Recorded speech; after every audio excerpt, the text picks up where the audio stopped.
हरे कृष्ण सर्वने दंडक प्रणाम। हरे कृष्ण प्रभु जी, दंडवत प्रणाम। हरे कृष्ण प्रभु जी, दंडवत प्रणाम। हरे हरे कृष्ण कृष्ण। प्रभु जी दंडवत प्रणाम। हरे कृष्ण दंडक प्रणाम सर्वने। તમારા બધાનું ખૂબ ખૂબ સ્વાગત છે ઇસ્કોન કુલાઈ મેંગલોર તરફથી ભગવદ્ ગીતાના લેવલ 2 ના સેશનની અંદર ખૂબ સરસ એવો અધ્યાય ચાલી રહ્યો છે ભક્તિ યોગ. ભક્તિમાં આગળ કેવી રીતે વધવું એનું જ્ઞાન આપણે લઈ રહ્યા છીએ. એનો પાર્ટ 2 લેવા જઈ રહ્યા છે. શ્રી શ્રી રાધા ગોવિંદજીના ચરણોમાં વંદન કરી ગુરુ મહારાજના આશીર્વાદની સાથે મંગળતાની કામના કરી અને આજના શુભ દિવસની શરૂઆત કરીએ. મારું વોઇસ ક્લિયર છે? हाँ हरे प्रभु प्रभु जी जी क्लियर क्लियर है। है। ओम अज्ञानातिमिरान्धस्य ज्ञानाञ्जनशलाकया चक्षुरुन्मिलितं येन तस्मै श्रीगुरुवे नमः। श्रीचैतन्यमनोभीष्टं स्थापितं येन भूतले स्वयं रूप कदा मह्यं ददाति स्वपदान्तिकम्। वन्देऽहं श्रीगुरु श्रीयुतपदकमलं श्रीगुरून् वैष्णवांश्च श्रीरूपं साग्रजातं सगणरघुनाथान्वितं तं सजीवं साद्वैतं सावधूतं परिजनसहितं श्रीकृष्णचैतन्यदेवं श्रीराधान् कृष्णपादान् सगणललिता श्रीविशाखान्वितांश्च हे कृष्ण करुणा सिंधु दीनबंधु जगतपते गोपेश गोपिका कांत राधाकांत नमोस्तुते। तप्त कांचन गौरांगी श्री राधे वृंदावनेश्वरी वृषभानुसुते देवी प्रणमामि हरिप्रिये। वाञ्छाकल्पतरुभ्यश्च कृपा सिन्धुभ्य एव च पतितानां पावनेभ्यो वैष्णवेभ्यो नमो नमः। नमो ओम विष्णुपादाय कृष्णपृष्ठाय भूतले श्रीमते भक्तिवेदांत स्वामिन् इति नामिने। नमस्ते सारस्वते देवे गौरवाणी प्रचारिणे निर्विशेष शून्यवादी पाश्चात्य देश तारिणे। जय श्री कृष्ण चैतन्य प्रभु नित्यानंद श्री अद्वैत गदाधर श्रीवासादि गौर भक्त वृंद। हरे कृष्ण कृष्ण कृष्ण हरे हरे हरे राम राम राम राम हरे हरे। हरे कृष्ण सर्वने दंडवत प्रणाम। ગઈકાલે આપણે અધ્યાય 12 ની શરૂઆત કરી, જેમાં અર્જુને 11મા અધ્યાયના અંતમાં જે ભગવાન કહે છે કે ભાઈ સતત મારી ભક્તિ કરવી પડશે, અનન્ય ભક્તિ કરવી પડશે. તો અર્જુનજી પૂછી લે છે કે ભાઈ બે માધ્યમ જોયા, એક છઠ્ઠો અધ્યાય જોયો અને એક તમે નિરાકાર અને સાકારની ચર્ચા કરી રહ્યા છો.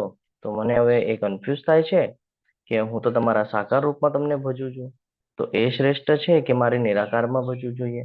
તો ભગવાન બંને માધ્યમ ઇન ડિટેલ્સમાં સમજાવે છે અર્જુનને કે બંને માર્ગ મારી તરફ આવવાના જ છે, પરંતુ જે સ્ટ્રક્ચર છે એ સ્ટ્રક્ચર સમજવું ખૂબ જરૂરી છે.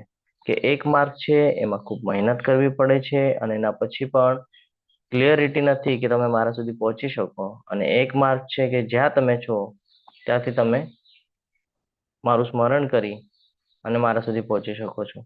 અહીંયા સુધી ક્લિયર છે? હરે કૃષ્ણ. હરે हाँ प्रभु કૃષ્ણ. जी, हरे કોઈ कृष्णा। હરે કૃષ્ણ. કોઈને કઈ ડાઉટ प्रभु जी। આમાં ન સમજાણું હોય એવું કઈ ગઈકાલના અધ્યાયમાં? હું પ્રશ્ન પૂછીશ એટલે હું તમને પૂછી રહ્યો છું, કારણ કે 12મો અધ્યાય બહુ ઇમ્પોર્ટન્ટ છે. આખું ભક્તિનું કહીએ ને કે સારાંશ અહીંયા મૂકી દીધેલો છે કે ભાઈ ભક્તિ કેવી રીતે કરવામાં આવે. તો હું આશા રાખું છું કે તમને ગઈકાલનું બધું સમજાણું હશે. હવે આઠમો શ્લોક આપણે એમ તો ગઈકાલે જોઈ ગયા છે, તો આજે થોડી ચર્ચા કરી લઈએ.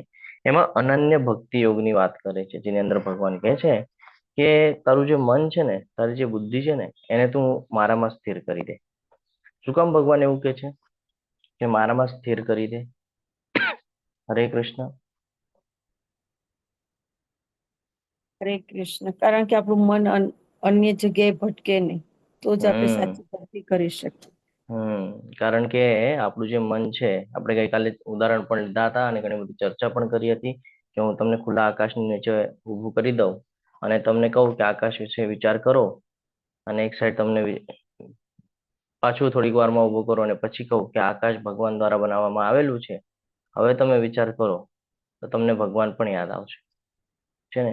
એટલે જ્યાં સુધી સાકાર સ્વરૂપને આપણે કહીએ ને કે ધ્યાનમાં લેતા નથી, ત્યાં સુધી આપણી બુદ્ધિ કે મન એના તરફ પ્રેરિત થતું નથી.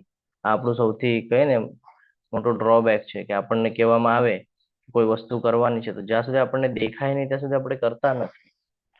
એટલે ભગવાન આપણને અહીંયા ક્લિયર કરે છે કે તારે મન અને બુદ્ધિ છે ને એ સાકાર રૂપમાં જો તું મારું સ્મરણ કરીશ તો એ વ્યસ્ત થશે. બાકી ભૌતિક જગતમાં તો તારી આગળ ઘણા બધા સંસાધનો છે કરવા જેવા, છે ને, પણ તું એ કરી શકીશ કે નહીં કરી શકે. અષ્ટાંગ યોગ જે છે એ એમાંનું એક સાધન છે કે કરી શકાય છે, પણ અત્યારે આપણી માટે પોસિબલ છે કે નથી? શા માટે પોસિબલ નથી? કારણ કે આપણને નાનપણથી એક આદત છે, આપણને જે બતાડવામાં આવે છે આપણે એને માનીએ છીએ. એટલે ભગવાન કહે છે કે તારી બુદ્ધિ અને મન છે એને તું મારામાં સ્થિર કરી દે. મારામાં સ્થિર કરીશ તો તું ભૌતિક જગતના જે કાર્યો કરી રહ્યો છે, જે તને કર્મના બંધનમાં બાંધે, એ ઓછા થઈ જશે, ઓટોમેટિકલી ઓછા થઈ જાય છે. કેટલા લોકો સાથે એવું થયું છે કે પેલા ન કરવા જેવી બાબતો બધી થઈ જતી હતી, અને હવે ઇસ્કોન સાથે જોડાણા પછી હવે એ બધી બાબતો નથી થતી. હેન્ડ રેસ કરજો. લગભગ બધા જ છે ને, કે પહેલા એક બાબત થઈ જતી હતી, હવે ઇસ્કોનમાં જોડાયા તો શું થાય છે કે એ જ સમય આપણે ભગવાનમાં લગાડી રહ્યા છે. તો ભગવાન પણ એ જ કહેવા માંગી રહ્યા છે કે તારી બુદ્ધિ અને મનને તું મારામાં પુરોવી દે. હવે ઘણા બધા લોકોને પ્રશ્ન થશે, હવે ઘણા બધા લોકોને એવી રીતે હોય કે પ્રભુજી હેન્ડ ડાઉન કરી દેજો બધા. હવે બધાને એવી રીતે પ્રશ્ન થાય કે પ્રભુજી તમે કહો છો બધી વાત સાચી છે, પણ અમારે ઓફિસ હોય, અમારે જોબ હોય, માતાજીઓ કહે છે અમારે ઘરના કામ હોય, તો આમાં કેવી રીતે અમે કરી શકીએ? તો હવે આપણને ભગવાન એક એક કરીને એવા માધ્યમ આપશે કે એમાંથી આપણી માટે જે પોસિબલ છે ને એ પકડી લેવાનું છે ને કરવાનું છે. કઈ ને એક એક સ્ટેજ બતાડશે ભગવાન, એક એક પગથિયા આપશે કે કેવી રીતે એક પગથિયા પરથી બીજા પગથિયા પર જવાનું, ત્રીજા પગથિયા પર જવાનું, તું મારી પાસે પહોંચી શકે છે. એ ખૂબ સરળતાથી હવે આપણને સમજાવશે. સૌથી પહેલા તો ભગવાને શું કીધું? શરૂઆત ક્યાંથી કરવાની છે? મન અને બુદ્ધિથી. મન અને બુદ્ધિને પૂર્ણપણે આપણે કૃષ્ણમાં સ્થિર કરવું પડશે. એના પછી ભગવાન કહેશે કે જો એ સ્થિર ન થતું હોય તો શું કરવું પડે આપણને? મન અને બુદ્ધિ જો સ્થિર ન થાય તો મારું મન લાગતું નથી માળા કરવામાં કે મંગળા આરતીમાં કે જપા સેશનમાં કે કોઈ ક્લાસ ભરવામાં, તો મારે શું કરવું જોઈએ? વારંવાર પ્રભુજી સતત અભ્યાસ કરવો પડશે. અને આગળનો શ્લોક એના ઉપર જ છે. આપણને ભગવાન એ જ કહેશે કે શું કરવાનું છે. વૈદિ, સાધના, ભક્તિ. હવે આપણને બધાને ભક્તિ શું છે એ પણ ખબર પડી ગઈ છે, અને સાધના એટલે શું એ પણ ખબર પડી ગઈ છે. હવે આપણે અહીંયા જોઈએ કે શું કરવાની વાત કરે છે ભગવાન. તો ભગવાન અહીંયા કહે છે અથ ચિંત સમાધાતુ ન શંકનોષિ મયી સ્થિરમ અભ્યાસ યોગેન તતો આમિચ્છાપતુ ધનંજય. હે પ્રિય અર્જુન, હે ધનંજય, જો તું તારા ચિત્તને અવિચળ ભાવે મારામાં સ્થિર ન કરી શકે. ઘણા બધા લોકો હોય ને સ્ટાર્ટિંગમાં પ્રયત્ન કરતા હોય પણ ન થતું, એવું થાય કે માળા કરતા હોય તો ઝોલા આવતા હોય, ઊંઘ આવતી હોય, તો મન બીજી જગ્યાએ ભટકતું હોય, એવી બધી પરિસ્થિતિઓ થાય. તો ભગવાનને ખબર છે કે આવું બધું થવાનું છે તમારી સાથે, તો પહેલા જ આપણને એના બાબતનું જ્ઞાન આપી દે છે કે તારા ચિત્તને અવિચળ ભાવે મારામાં સ્થિર ન કરી શકે તો તું ભક્તિ યોગના વિધિ વિધાનોનું પાલન કર. એ રીતે મને પામવાની ઈચ્છાને વિકસિત કરીશ. આ સમજવું ખૂબ જરૂરી છે. ભગવાનને ખબર છે કે આપણું મન છે એ ખૂબ ચંચળ છે, કારણ કે 6ઠ્ઠા અધ્યાયના 34મા શ્લોકમાં જ કહી દીધેલું હતું કે મન બહુ ચંચળ છે, બલવાન છે, ઉત્કલન છે ને. તો આ સાંભળ્યા પછી ભગવાન કહેતા હતા કે અભ્યાસ એનો તો કૌંતેય છે ને. તો સતત એનો અભ્યાસ કરવાની વાત ભગવાન કહે છે કે નિયમિત અભ્યાસ દ્વારા એને શક્ય કરી શકાય છે. વારંવાર જો આપણું મન ક્યાંક ભટકતું હોય તો ત્યાંથી આપણને લાવવું હોય તો શું કરવું પડશે? આપણી આંખોની સામે કોઈ એવી વસ્તુ મૂકવી પડશે કે જેમાં આપણું મન લાગે. બરાબર છે ને? એ જ કરીએ છીએ ને આપણે. જ્યારે ક્યાંય ભટકવા ન દેવું હોય તો આપણે શું કરીએ છીએ? મોબાઈલ ખોલીએ છીએ અને મોબાઈલમાં આપણે ક્યાંક વ્યસ્ત થઈ જઈએ છીએ. તો ભગવાન કહે છે એવું જ કરવાનું છે, બસ મોબાઈલની જગ્યાએ તું મને મૂકી દે, તો તારું મન ભટકશે નહીં. ફરીથી ધીરે ધીરે ધીરે ધીરે કરી ને મારામાં આવી જશે. તારે એનો સતત અભ્યાસ કરવો પડશે. એક કહીએ ને કે એક રૂટીન બનાવવું પડશે, નિયમિત, રોજ ડેલી, એક દિવસ પણ બ્રેક નહીં. રોજ જપ કરવું પડશે, રોજ મંગળા આરતીમાં હાજરી આપવાની, રોજ જઈને ટેમ્પલમાં દર્શન કરવા પડશે, શાસ્ત્રોનું રોજ વાંચન કરવું પડશે, કીર્તનમાં ભાગ લેવો પડશે, અલગ અલગ ક્લાસીસ કરવા પડશે. શરૂઆતમાં થાય એવું કે ભાઈ અઘરું લાગે. કેટલા લોકોને શરૂઆતમાં એવું થતું હતું કે ભાઈ માળા કરવી કે મંગળા આરતી માટે ઉઠવું અઘરું છે. હરે કૃષ્ણ. અને હવે થઈ જાય છે. ઘણા બધાને થતું હોય. સવારે પોસિબલ ન થાય, આદત ન હોય એટલે ન થાય, પણ હવે તો કે થઈ જાય છે. તો ભગવાન કહે છે થોડોક અભ્યાસ જરૂરી છે એમાં. હજી પણ જો કોઈને એવું થતું હોય કે ભક્તિમાં પ્રયત્ન કરીએ છીએ પરંતુ દ્રઢ નિશ્ચયપૂર્વક સ્થિર થઈ શકતા નથી, તો એ લોકોએ પ્રયાસ કરવાનો છે. એની માટે આ વૈદિક સાધના ભક્તિ મૂકવામાં આવી છે. આપણે પણ લેવલ 1 હતા, તો લેવલ 1 ખાલી આપણે આગળ એક માળા કરાવવામાં આવતી. લેવલ 2 આવ્યા તો સાધના ભરવાની વાત આવી.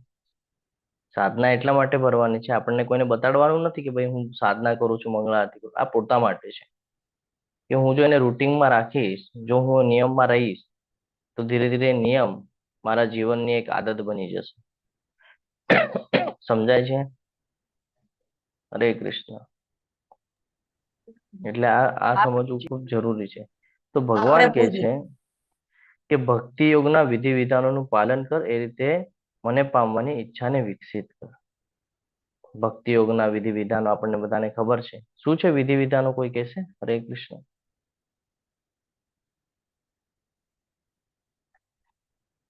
ભક્તિ યોગના વિધિ વિધાનો એટલે શું? જે 4 તમે નિયમોનું ડેલી કરો પાલન છો. હતું. હમ 4 નિયમોનું પાલન. સેવનમ 4 નિયમોનું પાલન, સવારે જપા સેશનમાં વહેલું ઉઠવું, મંગળા આરતીમાં અટેન્ડન્સ આપવી, ભક્તોનો સંગ કરવો, શાસ્ત્રોનું વાંચન કરવું, વિવિધ ક્લાસો ભરવા, ભક્તિ યોગ છે. એકાદશી કરવી. યસ, હરી બોલ. તો આ બધું ખૂબ જરૂરી છે. શાસ્ત્રોની ચર્ચા કરવી, હા, આ બધું ખૂબ જરૂરી છે. ફોર એક્ઝામ્પલ, જો મારી સાથે એવું થતું હોય કે તમે કહેશો પ્રભુજી તમે તમારા જ ઉદાહરણ કેમ લ્યો છો? જો મારી સાથે એવું થતું હોય કે સમજો મને માળા કરવાની ઈચ્છા જ નથી થતી, તો મારે શું કરવું જોઈએ? આ શ્લોકના આધાર ઉપર મારું મન ભટક્યા કરે છે, હું માળા કરું છું પણ મારું મન ભટક્યા કરે છે, તો મારે શું કરવું જોઈએ? હરે કૃષ્ણ. હમણાં જ આપણે ચર્ચા કરી ગયા. વધારે ને વધારે પ્રયત્ન કરતા અને કૃષ્ણમાં વધારે એને રાખવાનું. જબ બંધ નથી કરી દેવાના. જો મારાથી ન થતું હોય, મને એવું થતું કે મારું મન ભટકે છે, હા, તો જબ બંધ નથી કરવાના, ચાલુ રાખવાના છે. આને જ કહેવાય છે સાધના. અને આ જ હરે છે કૃષ્ણ ભક્તિ. પ્રભુજી. એટલે હા આપણે છે ને પ્રયત્ન કરતા જ રહેવાનું, તો સફળતા હા મળે. હા, આને કહેવાય છે ભક્તિ. કે તમારા જીવનની અંદર, જો આ ખાલી ભક્તિ પૂરતું મર્યાદિત નથી, આ બધી જ જગ્યાએ લાગુ થાય છે. તમારા ભૌતિક જગતમાં પણ તમને લાગુ થશે. ભગવાન કે છે જે ક્રિયા કરો છો એ બંધ કરવાની નથી. બંધ કરશો તો ભટકી જશો. જે છે ચાલુ રાખવાનું છે. ભલે મન ભટકતું હોય તો પણ ક્રિયા ચાલુ રાખવાની છે. જો ક્રિયા બંધ કરી દેશો તો મન પૂરેપૂરું ભટકવાના ચાન્સ છે. એટલે એને તમારે સતત વ્યસ્ત રાખવાનું ચાલુ રાખવું પડશે. તો આ શ્લોકમાં આપણને એ જ સમજાવે છે કે જો કોઈ ભક્તિ સેવા ન કરી શકે તો પછી શું કરવાનું? તો કે તો પછી યોગના નિયમનકારી સિદ્ધાંતોનું પાલન કરવું જોઈએ અને ભગવાનને પ્રાપ્ત કરવાની ઈચ્છાઓને વિકસિત કરવું જોઈએ. જેમણે કૃષ્ણ પ્રત્યે લગાવ વિકસાવ્યો નથી એમની માટે શું છે? તો કે શુદ્ધ પ્રેમનો તે તબક્કો કેવી રીતે પ્રાપ્ત કરી શકે છે? વર્તમાન ઇન્દ્રિયો સાથે ભક્તિ સેવાનો અભ્યાસ કરવાનો છે. આપણી ઇન્દ્રિયોને ભગવાનમાં લગાડવાની છે અને ત્યાં આપણે વ્યસ્ત થવાનું છે. ભક્તિ સેવાના નિયમોનું પાલન કરવું જોઈએ. કેવી રીતે થાય છે?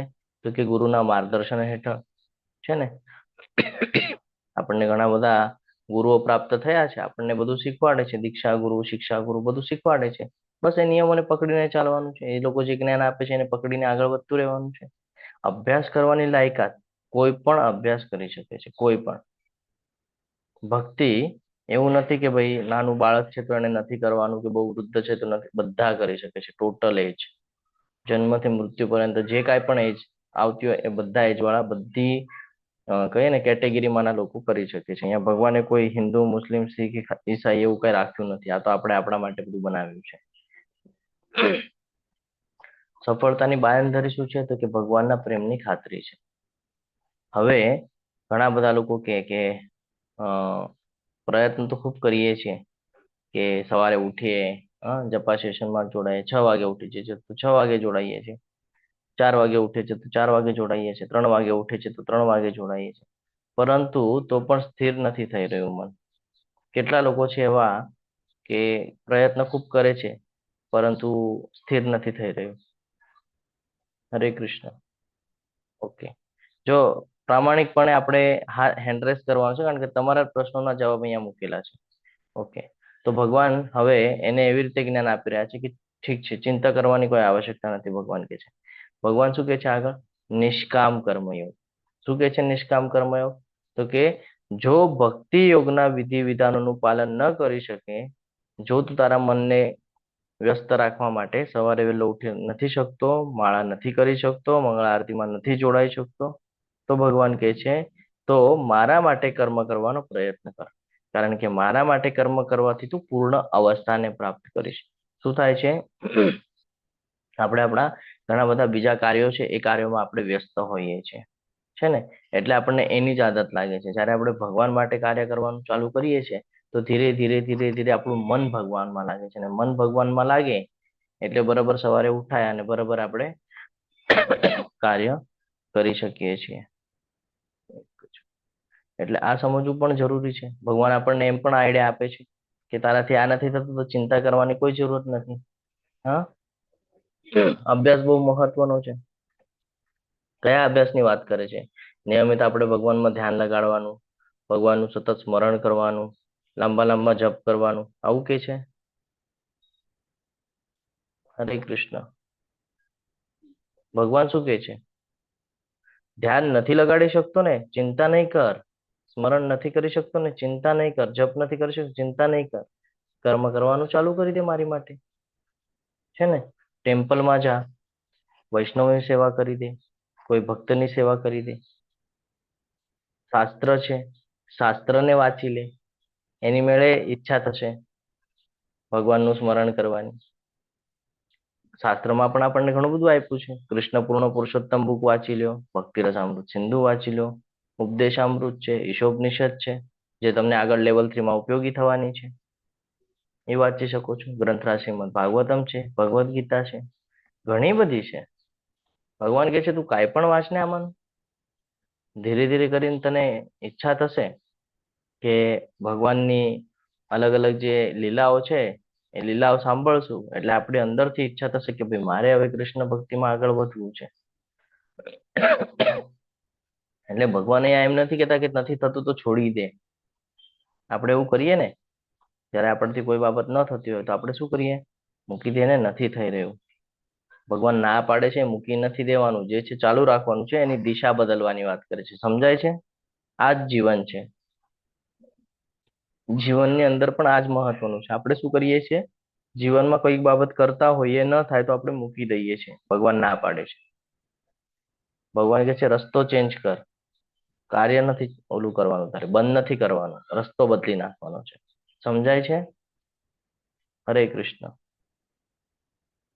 તો જો આપણે સવારે ઉઠીને માળા ન કરી શકતા હોય અથવા તો મંગળા આરતીમાં ન જોડાઈ શકતા હોય તો કાંઈ ચિંતા કરવાની જરૂરત નથી. આવા સમયે આપણે શું કરી શકીએ છીએ? તો કે મંદિરના અંદર જઈને સેવા કરી શકીએ છીએ.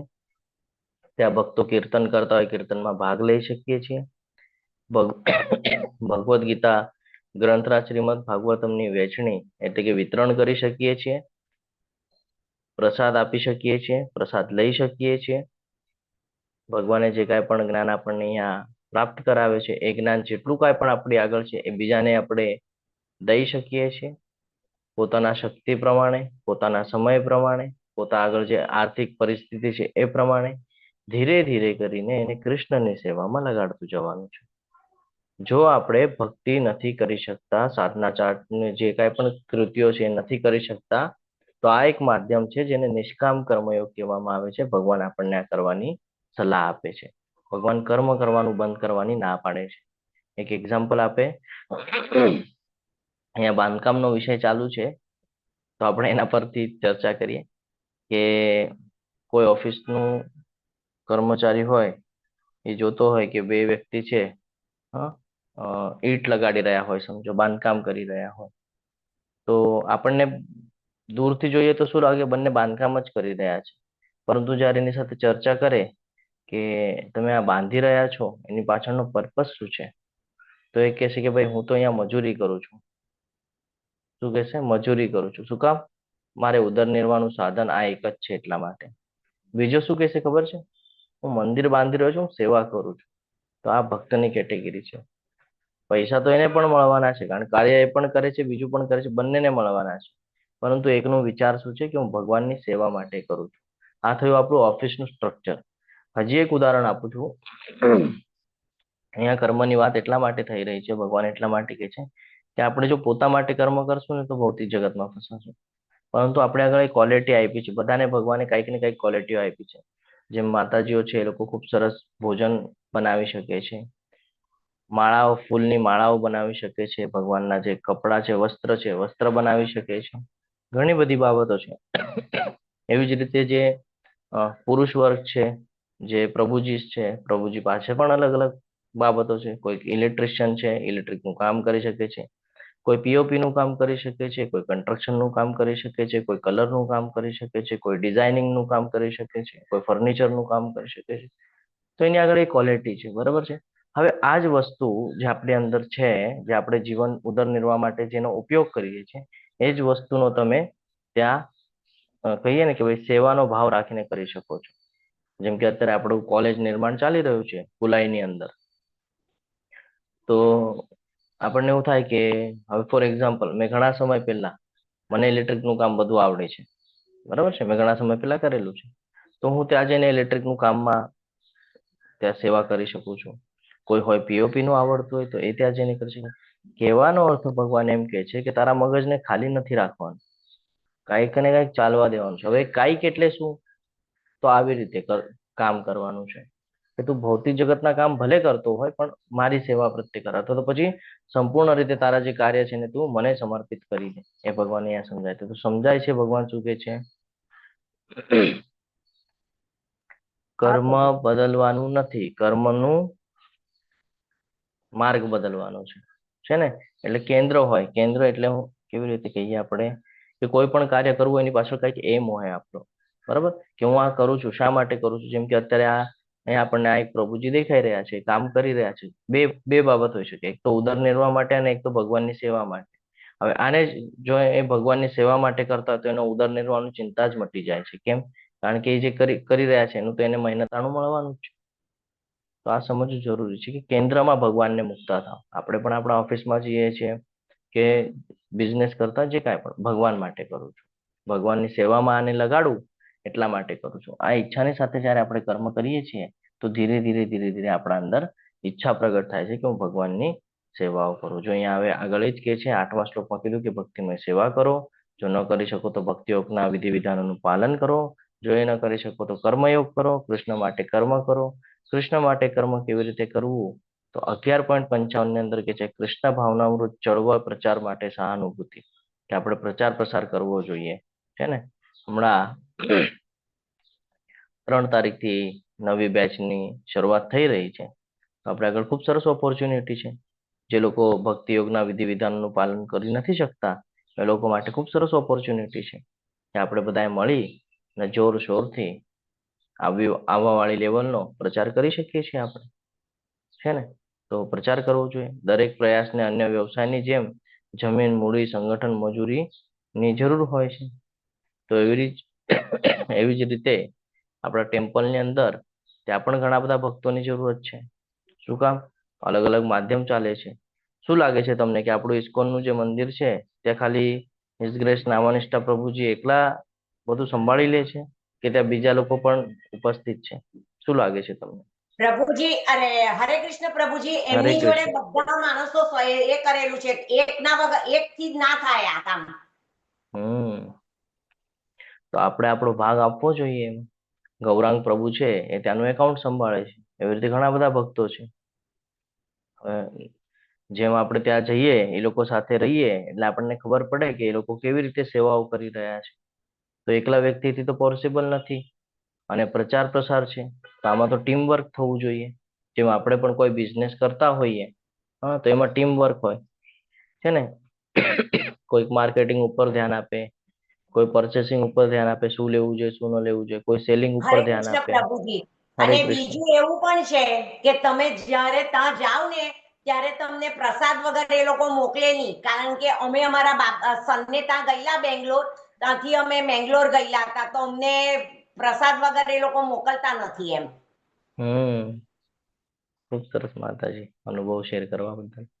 તો આ સમજવું પડે આપણને કે આપણે પણ કરીએ છીએ તો આપણને પણ ટીમ વર્કની જરૂર પડે છે. તો ભગવાનના કાર્યમાં પણ આપણે ટીમ વર્ક કરીને કાર્ય કરી શકીએ છીએ. હજી એક ઉદાહરણ યાદ આવ્યું એટલે હું તમારી સાથે શેર કરી દઉં કે ઘણા બધા લોકો આજે લેવલ 1 છે, લેવલ 2 છે, લેવલ 3, 4, 5 જે કાંઈ પણ કરી રહ્યા છે, તમે બધી જગ્યાએ જોતા હશો કે એકલા વ્યક્તિનું કામ નથી. નામનિષ્ઠા પ્રભુજી ટીમ બનાવીને આપેલી છે. શું છે? એડમિન કો હોસ્ટની ટીમ છે. હા, જે તમને રોજ મેસેજ મળી રહ્યા છે, એ મેસેજ કોના દ્વારા મળે છે? તો કે ગ્રુપના એડમિન દ્વારા મળે છે.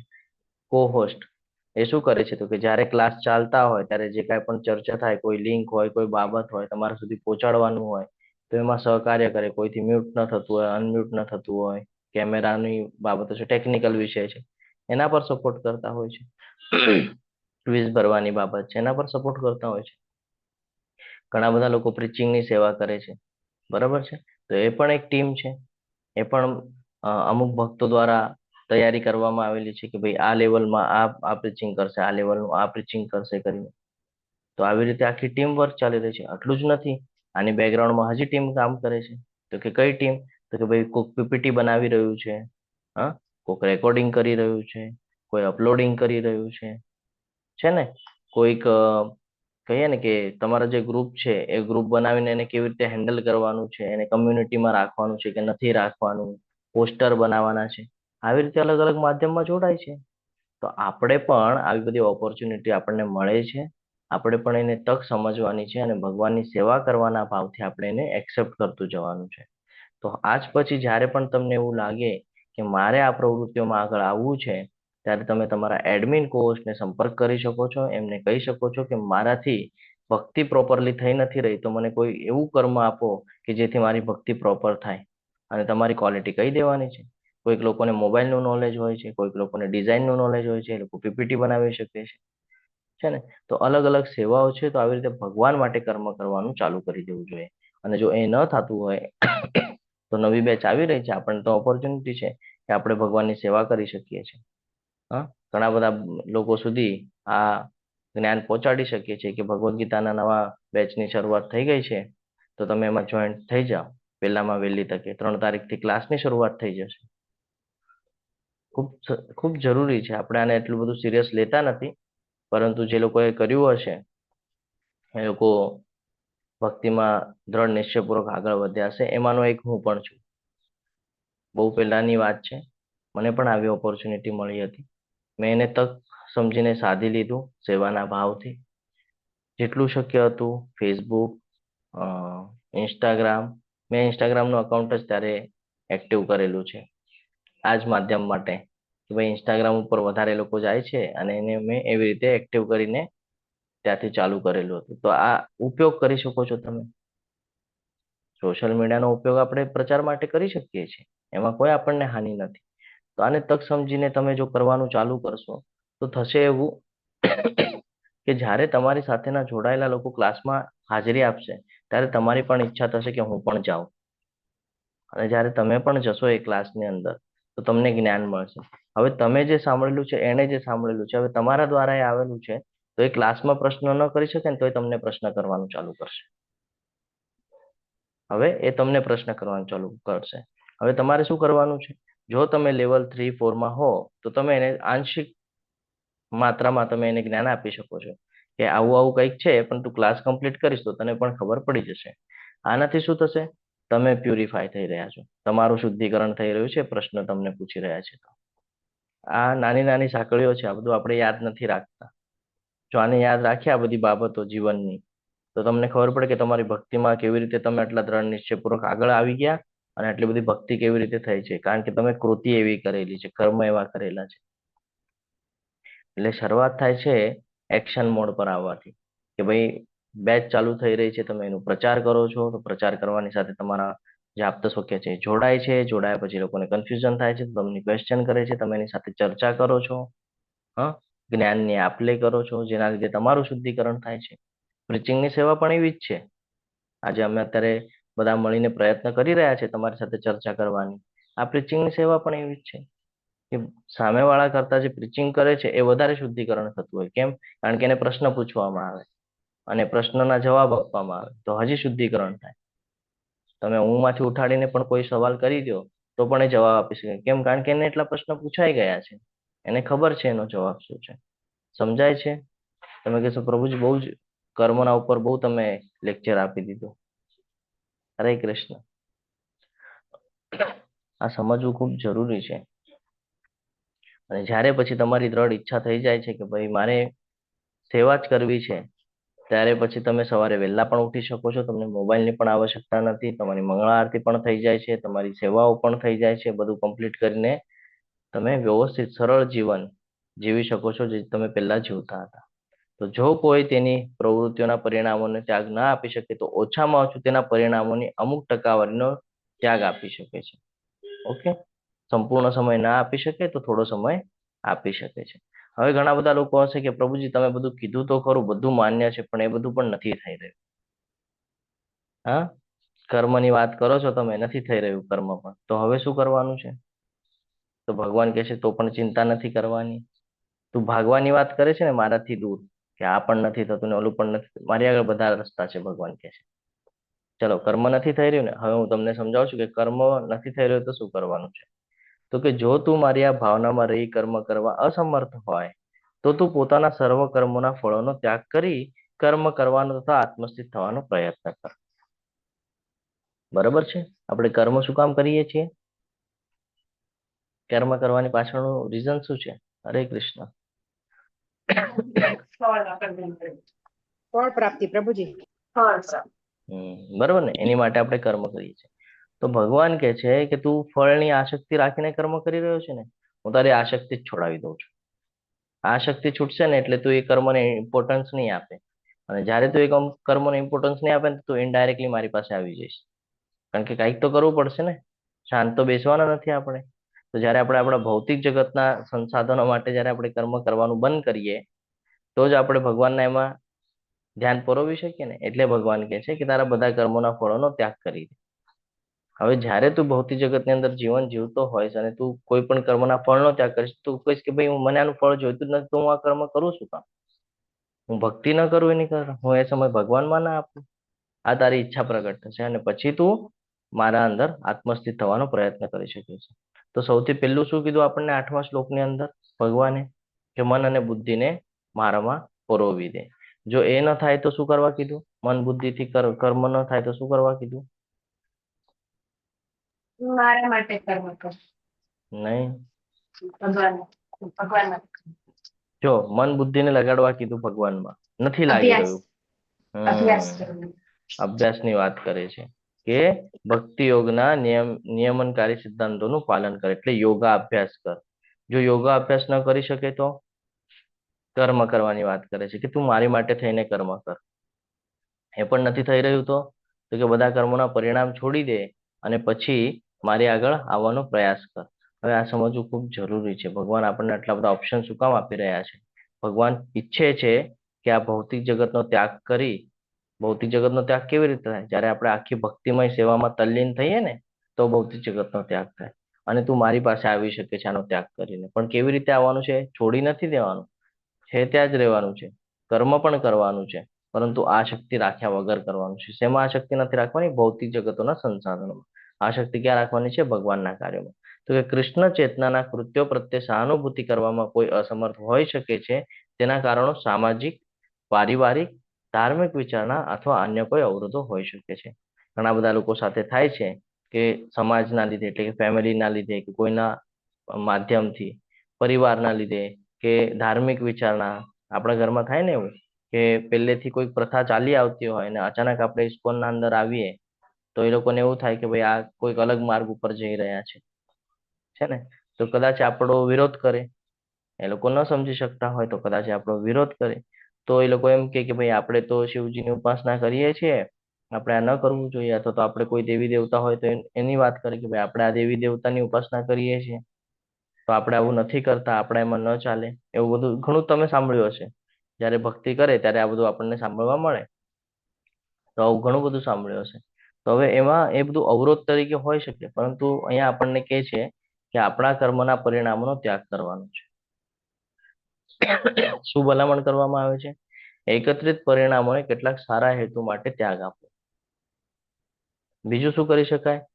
વ્યક્તિ ધીમે ધીમે જ્ઞાનની સ્થિતિમાં ઉન્નત થઈ શકે છે. આજે નહીં થાય, કાલે થશે. આજે શાસ્ત્ર નથી વાંચી શક્યા, વાંધો નહીં, આજે ટેમ્પલમાં સેવા આપી આવી. ટેમ્પલમાં જે શુદ્ધતાનું એટમોસ્ફિયર જોઈને આપણને થશે કે ભાઈ કાંઈક તો છે કૃષ્ણ, હવે જાણવું છે. ભગવદ્ ગીતા લઈ આવ્યા, ભગવદ્ ગીતા વાંચી, કાંઈક તો છે કૃષ્ણ. પછી તો કે લીલા, કૃષ્ણ પૂર્ણ પુરુષોત્તમ, કાંઈક તો છે કૃષ્ણ. ગ્રંથરાજ શ્રીમદ ભાગવતમ, કાંઈક તો છે કૃષ્ણ. ક્લિયર થઈ ગયું કૃષ્ણ શું છે? બધું જ કૃષ્ણ છે, કૃષ્ણ વગર કાંઈ જ નથી. જ્યારે આ ક્લિયર થઈ જાય છે તો ઓટોમેટિકલી આપણે ભક્તિમય સેવાઓમાં આગળ આવી જઈએ છીએ. સામાજિક સેવા, સામુદાયિક સેવા, રાષ્ટ્રીય સેવા વગેરે સ્વીકારવામાં આવી શકે છે. હવે કેવી રીતે કરી શકીએ છીએ? તો સમાજના અંદર આપણે જ્યારે જઈ રહ્યા છીએ ત્યારે સમાજને આપણે આનું જ્ઞાન આપી શકીએ છીએ, પ્રેરણા આપી શકીએ છીએ.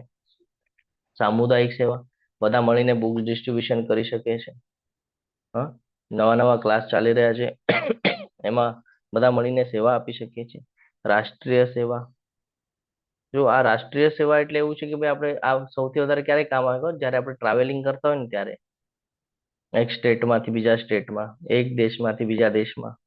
હા, આપણી સાથે ઘણા બધા લોકો હોય. હંમેશા એક આદત રાખવાની છે, ખૂબ લાભકારી છે એ, કે ભગવદ્ ગીતા સાથે રાખવાની. હંમેશા એક નવી ભગવદ્ ગીતા જ્યારે તમે જાઓ ને ક્યાંય પણ, કોઈ પણ ટ્રાવેલ હોય, નાનું મોટું કોઈ પણ, તો એક ભગવદ્ ગીતા તમારી સાથે રીડિંગ માટે રાખવાની છે, રેગ્યુલર જે તમારી છે એ. અને એની સાથે હજી એક ભગવદ્ ગીતા લેવાની છે જે ન્યૂ છે. હવે આ ભગવદ્ ગીતા તમે જ્યારે જઈ રહ્યા છો ને, તમને કોઈ એવું લાગે કે ભાઈ આ યોગ્ય લાગી રહ્યું છે, એને તમારે ગિફ્ટ તરીકે આપી દેવાની છે ટ્રાવેલિંગમાં. હવે જેને તમે ગિફ્ટ તરીકે આપશો ને એને તમે ભગવાનની સેવા તરીકે આપો છો, પણ એનું જીવન જ્યારે બદલાય છે ને તો એનો અસર તમને થાય છે. આ આપણને ખબર હોતી નથી કે આપણા કયા કર્મ ક્યારે કામ આવી જાય છે. તો આ રીતે આપણે પ્રચાર કરી શકીએ છીએ.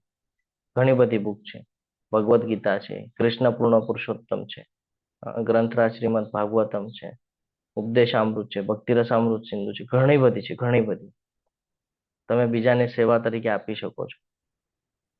આ બહુ મહત્વ છે. અને અત્યારે તમે જોશો તો તમે કદાચ મેસેજ પણ વાંચ્યા હશે વચ્ચે, કેવી એક શૃંખલાનો મેસેજ આવ્યો હતો કે જો કોઈને ગ્રંથરાજ શ્રીમદ ભાગવતમ જોઈતું હોય અથવા કોઈને ગિફ્ટ તરીકે આપવું હોય તો એની પણ વ્યવસ્થા કરીને આપવામાં આવી છે. આ એટલા માટે કરીને આપવામાં આવી છે કે જો આપણે ભક્તિમય સેવાઓમાં તલ્લીન ન થઈ શકતા હોય, ભગવાનની સેવાઓ ન કરી શકતા હોય, તો એનું એક માધ્યમ છે કે આપણે ધીરે ધીરે કરીને ભગવાનના કહીએ ને કે સેવાઓમાં પરોવાઈએ અને પોતાને શુદ્ધ કરીએ.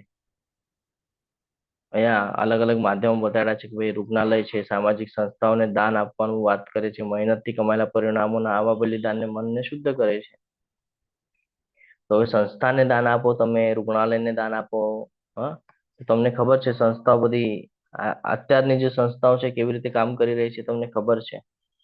હા, રૂગ્ણાલયની પણ વાત કરો તો કેવી રીતે કાર્ય ચાલી રહ્યા છે તમને ખબર છે.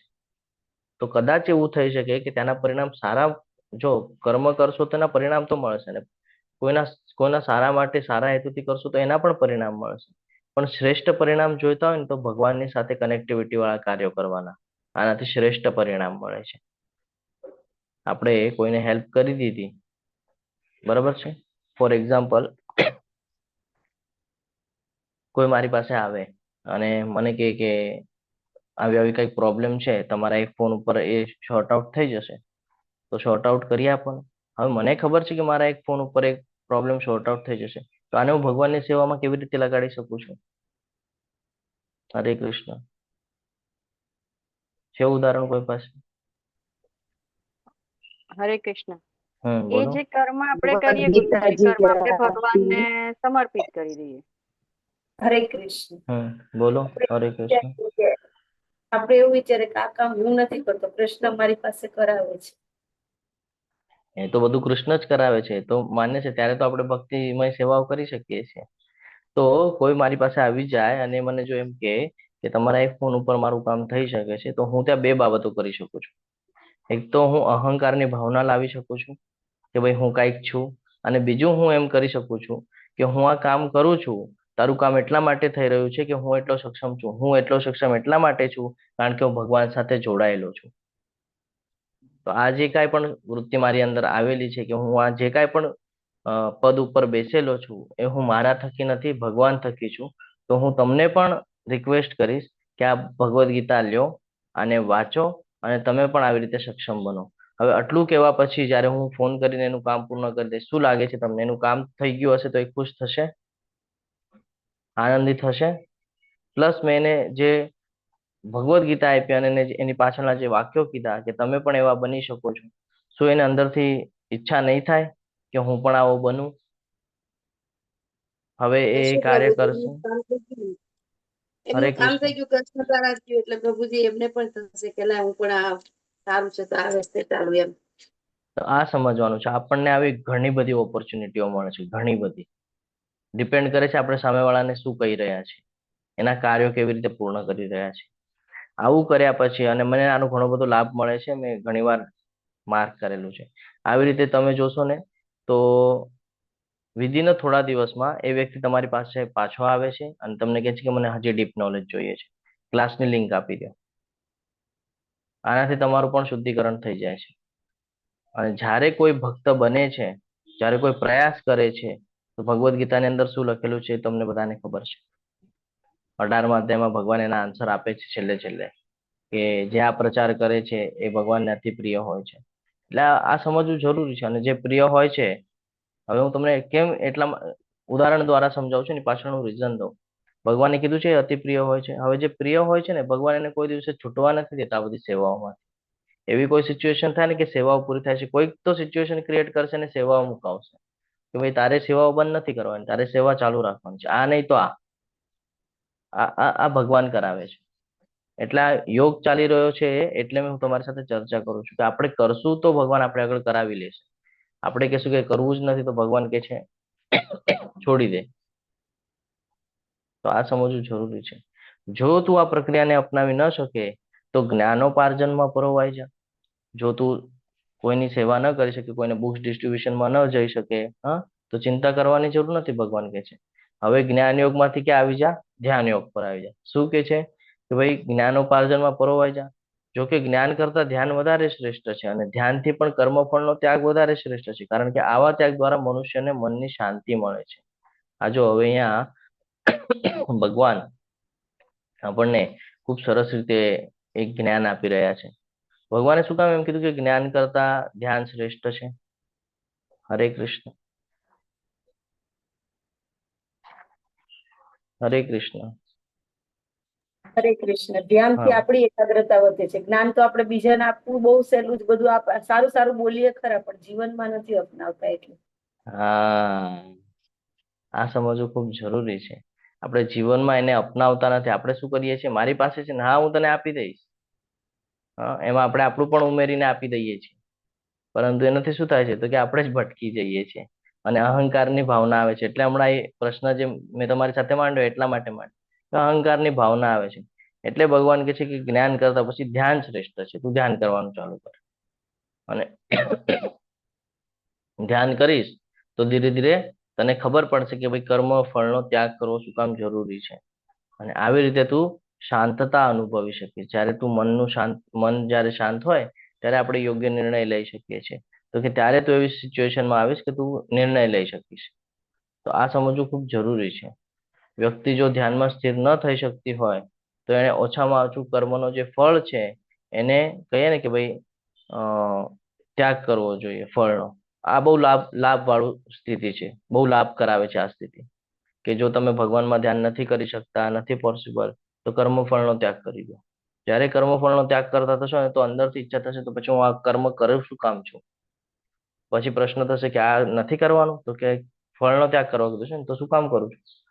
તો પછી આ નથી કરવાનું તો બીજું તો કંઈક કરવું પડશે ને એમાં, તો બીજું શું, ભગવાનમાં લગાડ. આ સમજવાનું છે. અને આવી જો આદત પાડવી હોય તો આપણે એક કહે ને એક રૂલ્સ બનાવી લેવો જોઈએ કે દર સન્ડે ટુ સન્ડે આપણે ટેમ્પલની અંદર જવું જ જોઈએ અને સેવાઓ કરવી જોઈએ. સામેથી માંગવી જોઈએ કે મારી માટે જે સેવા હોય એ મને આપો. જુઓ પછી ધીરે ધીરે કેવી ઈચ્છાઓ વ્યક્ત થાય છે, તમારી સેવાની કેવી ભાવનાઓ દ્રઢ થાય છે. અને ધીરે ધીરે આપણે ભગવાનમાં કહીએ ને કે ભાઈ મન લાગે છે આપણું. અહીંયા એ જ સમજાવે છે આપણને કે અનન્ય ભક્તિ કેવી રીતે થાય છે. તો નીચેથી શરૂઆત કરીએ આપણે, ઉલટું આપણે જોઈએ છે. જો જ્ઞાન શુદ્ધિકરણ, શાંતિ અને ધીરે ધીરે ઉન્નતિ કરાવે છે. ધ્યાન શુદ્ધિકરણ, શાંતિ અને ધીરે ધીરે ઉન્નતિ કરાવે છે. સકામ કર્મ શુદ્ધિકરણ કરે છે, શાંતિ અપાવે છે, પછી ધીરે ધીરે ઉન્નતિ અપાવે છે. નિષ્કામ કર્મ તો કે ભક્તિમય સેવાના તબક્કામાં લઈ આવે છે, એટલે ભક્તિ કરવા માટે તૈયાર કરે છે. પછી સાધના ભક્તિ તો કે કૃષ્ણને પ્રાપ્ત કરવાની ઈચ્છા. અત્યારે આપણે શું કરીએ છીએ, નિષ્કામ કર્મ અને સાધના ભક્તિ કરી રહ્યા છીએ કે ભાઈ આપણી ઈચ્છાઓ વધી રહી છે ધીરે ધીરે ભગવાનની સેવાઓ કરવાની. અને જ્યારે એનાથી એક સ્ટેજ આગળ આવો છો, તમે પ્રોપર સાધના કરો છો, 6 મહિનો વર્ષ થઈ ગયું, તમે પ્રોપર સાધના કરો છો, તો એ ધીરે ધીરે તમને અનન્ય ભક્તિ તરફ લઈ આવે છે કે કૃષ્ણ સાથેના સંબંધમાં રાખશે. હંમેશા કોઈ પણ કાર્ય કરશો તો ખબર પડશે કે ભાઈ ભગવાનને સેન્ટરમાં રાખીને કરવાનું છે અને ભગવાન છે એટલે આ બધું થઈ રહ્યું છે. આ સમજવું ખૂબ જરૂરી છે. તો 8મા શ્લોકમાં આપણને કહે છે કે મન જે છે એ ભગવાન ઉપર કેન્દ્રિત કરો. 9મા શ્લોકમાં કહે છે કે ભાઈ સાધના કરો, જે નિયમો છે એ નિયમોને ફોલો કરો. એ પણ નથી થઈ રહ્યું તો મારી માટે કર્મ કરો, ભગવાન કહે છે. એ પણ નથી થઈ રહ્યું તો કર્મના પરિણામો છોડી દો. બરાબર છે. જો એ ન કરી શકો તો ધીરે ધીરે કહે છે કે જ્ઞાનનું સંવર્ધન કરો. જ્ઞાનનું પરિણામ વ્યક્તિ તેની વાસ્તવિક સ્થિતિને સમજી શકે છે. હા, જ્ઞાન પછી ધ્યાન સુધી વિકસિત થઈ શકે છે અને પછી ધીરે ધીરે ભગવાનના સર્વોચ્ચ જ્ઞાનને જાણી શકે છે. આ સમજવું ખૂબ જરૂરી છે કે એક સાથે તો કાંઈ નહીં થાય. ધીરે ધીરે પ્રયત્ન કરવા પડશે કે આજે આ કરી લીધું તો કાલે બીજું કરશું, પરમ દિવસે ત્રીજું કરશું. એક એક સ્ટેજ આગળ વધવાનું છે. ધ્યાન કરતા ફળોનો ત્યાગ વધારે સારો છે. હા, યોગ સોપાન પર કર્મયોગ સૌથી ઊંચો હોવા છતાં કૃષ્ણ કહે છે તે ધ્યાન કરતા વધુ સારું છે, કારણ કે તે વધુ વ્યવહારુ છે અને તે ત્યાગ માટે કઠોર અને અવ્યવહારુ આવશ્યકતાઓ સાથે મનને ખલેલ પહોંચાડતું નથી. તો ભગવાન હંમેશા કહે છે કે બધું મૂકવાનું કઈ જ નથી, તારે બધું ચાલુ રાખવાનું છે. જો મૂકી દઈશ તો તું તારું પતન થઈ જશે. એટલે ભક્તિમય સેવાઓ છે. અવાજ આવે છે મારો? હરે કૃષ્ણ. આવે છે. હમ હા, આવે છે. એટલે ભગવાન કહે છે કે ભક્તિમય સેવાઓ છે ને આ નિરંતર ચાલુ રહેવી જોઈએ. કોઈ પણ સિચ્યુએશનમાં રહ્યો તમે, તમારી તબિયત સારી નથી તો પણ તમારે ભગવાનનું સ્મરણ કરવાનું છે. તમે કોઈ એવી જગ્યાએ છો કે જ્યાં તમે બહુ આનંદિત છો તો એવી જગ્યાએ પણ ભગવાનની સેવા, કોઈ જ ક્ષણ છોડવાનું નથી. ભગવાન કહે છે જો તું એક ક્ષણ પણ એવો તે મૂકી દીધો ને તો તને ભૌતિક જગતના વિચારો આવી જશે. અને ભૌતિક જગતના વિચારો એક વિચાર કાફી છે આપણને ખેંચવા માટે. એટલે ભગવાન આપણને સમજાવે છે કે કૃષ્ણ પર મનને સ્થિર કરવું ખૂબ જરૂરી છે. હવે ગુણોની વાત છે કે જે ભગવાનને પ્રિય છે ને એ કયા ગુણો છે. હા, તો હવે આપણે આવીએ એ ગુણો તરફ.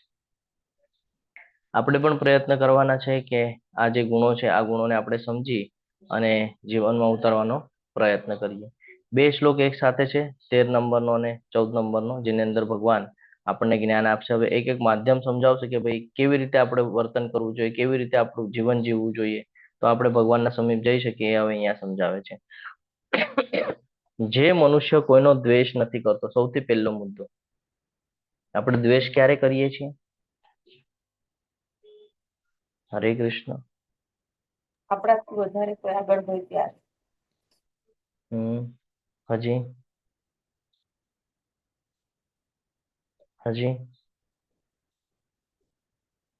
ઈર્ષા થાય પ્રભુજી કોઈના ઉપર તો દ્વેષ થાય. હા, પણ ઈર્ષ્યા અને દ્વેષ થવાની પાછળનું રીઝન શું છે? આપણે એક બાબતમાં શક્તિ આપણી ના ઓછી હોય અથવા તો આપણે નિર્બળ હોઈએ એટલે બીજાનું 15.7 એની અંદર પણ આવે છે ને આ જ બધી બાબત. અને હજી એક શ્લોક છે, બધા જીવ કોણ છે એકચ્યુઅલી?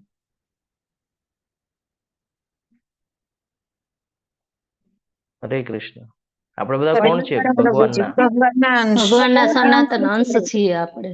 જ્યારે આપણે આ ભૂલી જઈએ છીએ ને કે આપણે ભગવાનના અંશ છીએ, ત્યારે આપણે દ્વેષ અને ઈર્ષાનો ભાવ ચાલુ કરીએ છીએ. આ હંમેશા ધ્યાનમાં રાખવાનું છે. એટલા માટે તમે જ્યારે પણ ક્લાસ કરતા હશો ને, તમે સિનિયર ડિવોટીઝના મુખેથી સાંભળશો, મમે વાંચે જીવલોકે જીવભૂત સનાતન, મમે વાંચે જીવલોકે જીવભૂત સનાતન. શું કામ? યાદ અપાવી રહ્યા છે તમને કે ઈર્ષા અને દ્વેષ કરવાનો નથી. આપણે બધા જ ભગવાનના અંશ છીએ. અને ક્યારે આપણે એ કેટેગરીમાં આવી શકીએ? જ્યારે આપણે આ શ્લોક સમજ્યા હોય ને ત્યારે. તો ભગવાન કહે છે કે જે મનુષ્ય કોઈનો દ્વેષ નથી કરતો, બધાને સમાન માને છે અને જીવ માત્રનો દયાળુ મિત્ર છે. મિત્રની વ્યાખ્યા આપણને બધાને ખબર છે. મિત્ર કોને કહેવાય? એવું નહીં કે જે સુખ દુઃખમાં સાથ આપે. મિત્ર એટલે તમને ઉન્નતિ કરવામાં તમારી સાથે દ્રઢ નિશ્ચયપૂર્વક ઉભો રહે અને પોતાની પણ પ્રગતિ કરે ને તમારી પણ પ્રગતિ કરે. આને મિત્ર કહેવાય છે. બાકી તમને જ્ઞાન દેવા માટે તો ઘણા બધા આવશે. જ્યારે તમે ડિપ્રેશનમાં હશો, પ્રોબ્લેમમાં હશો, ત્યારે તમારી બાજુમાં બેસીને તમને ઘણું બધું જ્ઞાન આપશે. અરે આવું ન કરાય, અરે આમ ન કરાય. સિચ્યુએશન બદલવાની જેનામાં તાકાત છે ને, એને કહેવાય મિત્ર. અને એવો મિત્ર ખાલી ભગવાન બની શકે છે. એટલે હંમેશા ભગવાનને સમર્પિત રહેવું, કારણ કે એ આપણી સિચ્યુએશન બદલી શકે છે. આપણા મિત્રો જે આપણે કહીએ છીએ એ બધા મનુષ્ય છે. એ લોકો પોતાના ઈચ્છા શક્તિ અનુસાર ચાલે છે. તો એ પોતાના ફાયદા સિવાય તમારી સિચ્યુએશન નહીં બદલે. તમારી સિચ્યુએશન ત્યારે બદલશે જ્યારે એમાં એનો કંઈક લાભ હશે. આ વાસ્તવિકતા છે. એટલે જીવ માત્રનો દયાળુ મિત્ર તરીકે આપણે વર્તન કરવાનું છે. તો મિત્ર ભગવાનને જ બનાવી રાખવાનું છે. ત્યારે ભગવાનને મિત્ર બનાવશું તો આપણને કોઈ પ્રત્યે ઈર્ષા પણ નહીં થાય, દ્વેષ પણ નહીં થાય, કારણ કે કોઈ પાસેથી આપણને કોઈ અપેક્ષા જ નહીં હોય. અને અપેક્ષા જ છે જે આપણા દુઃખનું કારણ બની રહે છે. જે પોતાને સ્વામી માનતો નથી, જ્યારે તમે ભગવાનના સમર્પિતના ભાવમાં હો, ભગવાન તમારા ફ્રેન્ડ હોય, ત્યારે તમે કોઈ દિવસે પોતાને સ્વામી ન માનો. હું તો નિમિત્ત છું, છે ને. મિથ્યા અહંકારથી હંમેશા રહિત હોય છે. મિથ્યા અહંકાર એટલે શું? કે હું કોણ છું. તો આપણને કહે કે ભાઈ હું તો કોઈ શ્રેષ્ઠ જ્ઞાની પુરુષ છું, તો એવો એને અહંકાર કહેવાય.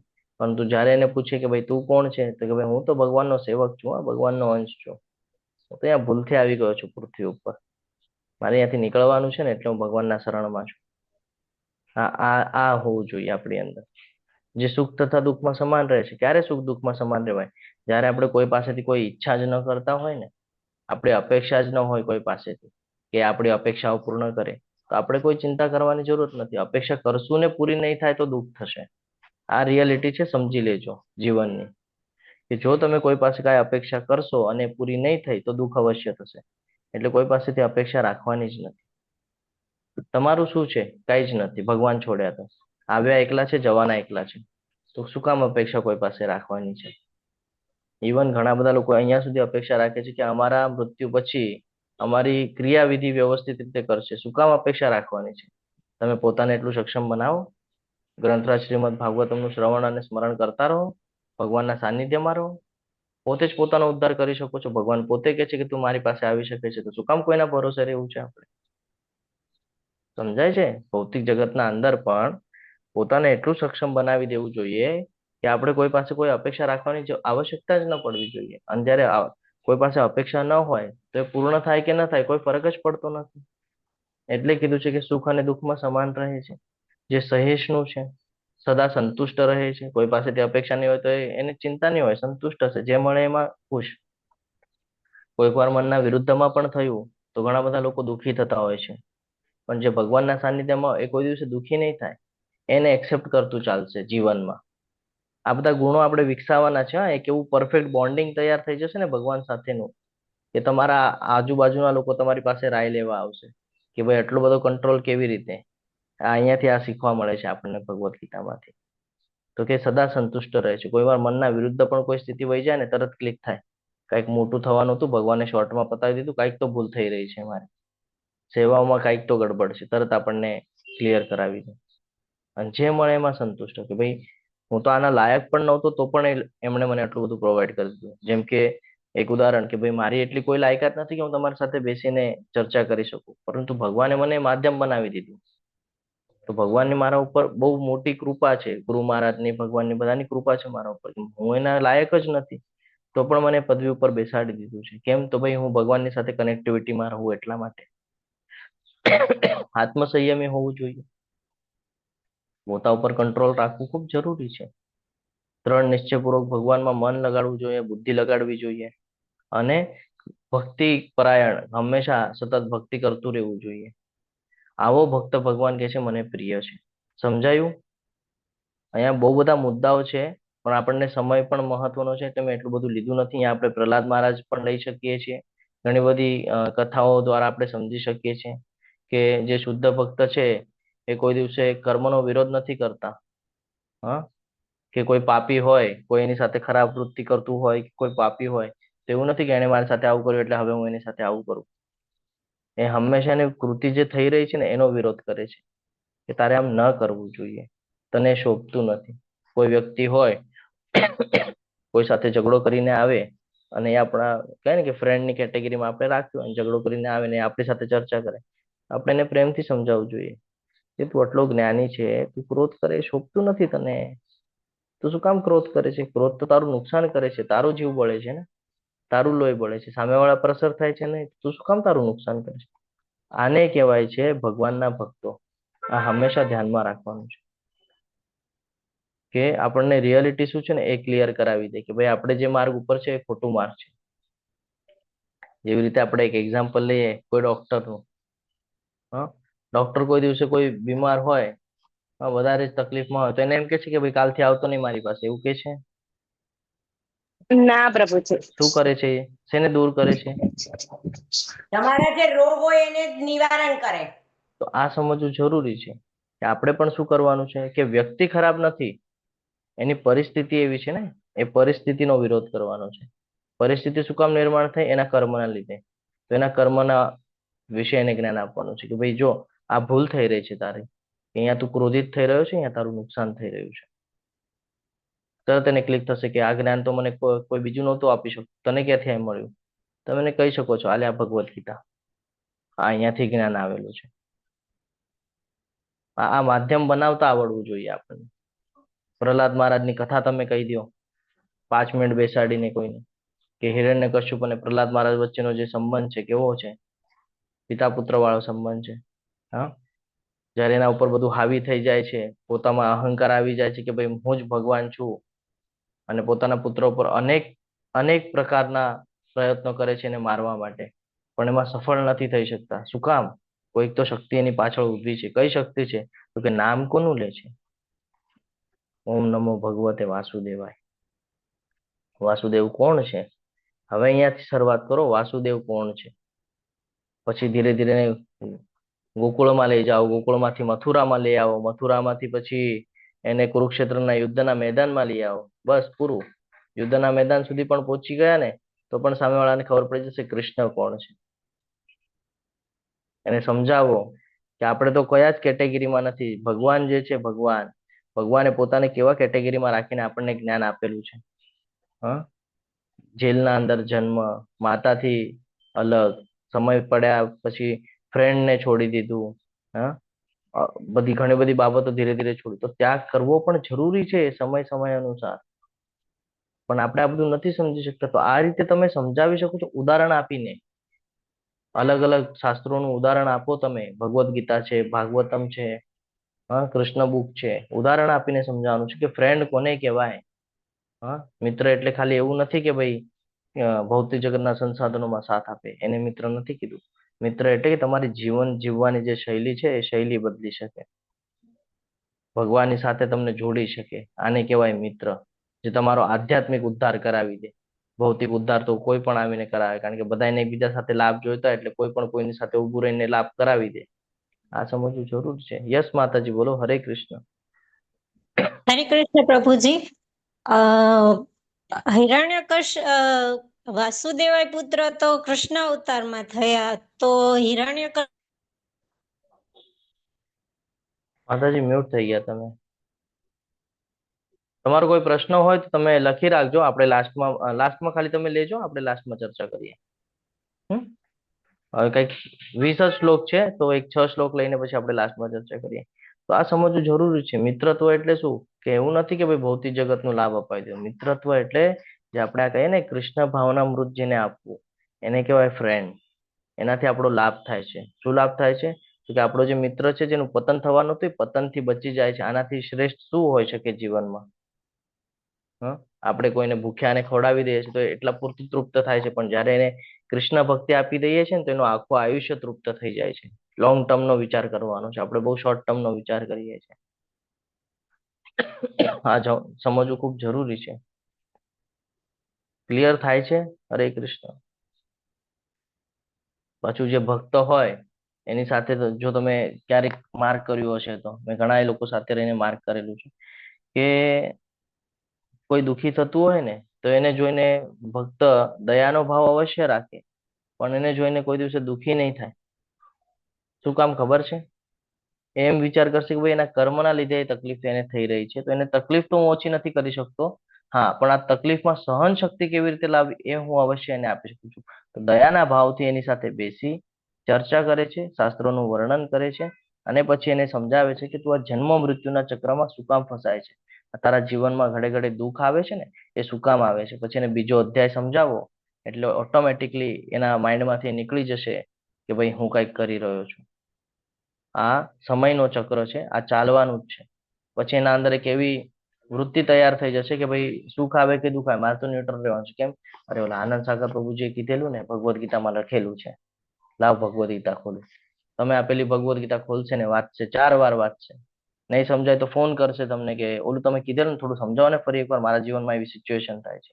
હવે તમે એની સાથે ચર્ચા કરશો અને તમે પછી એને કહેશો એક માળા કર પહેલા ને પછી ફોન કર મને. હવે એને માળા કરી છે કે નહીં ખબર પડે. તમે 8-10 મિનિટ પછી ફોન આવે તો સમજવાનું છે કે માળા કરેલી છે, અને પછી ફોન પર તમે એને આન્સર આપો. કારણ માળા કરી એટલે એનું મન શાંત થઈ ગયું. હવે મન શાંત થઈ ગયું પછી તમે જ્યારે એને જ્ઞાન આપશો તો એ જ્ઞાન એને યાદ રહેશે. તો આવી રીતે આપણે કાર્ય કરી શકીએ છીએ આપણા રોજિંદા જીવનની અંદર. અને આપણે આગળ આવા ઓપોર્ચ્યુનિટી પણ ભગવાન અપાવે છે, બસ આપણે એને તક સમજતા નથી.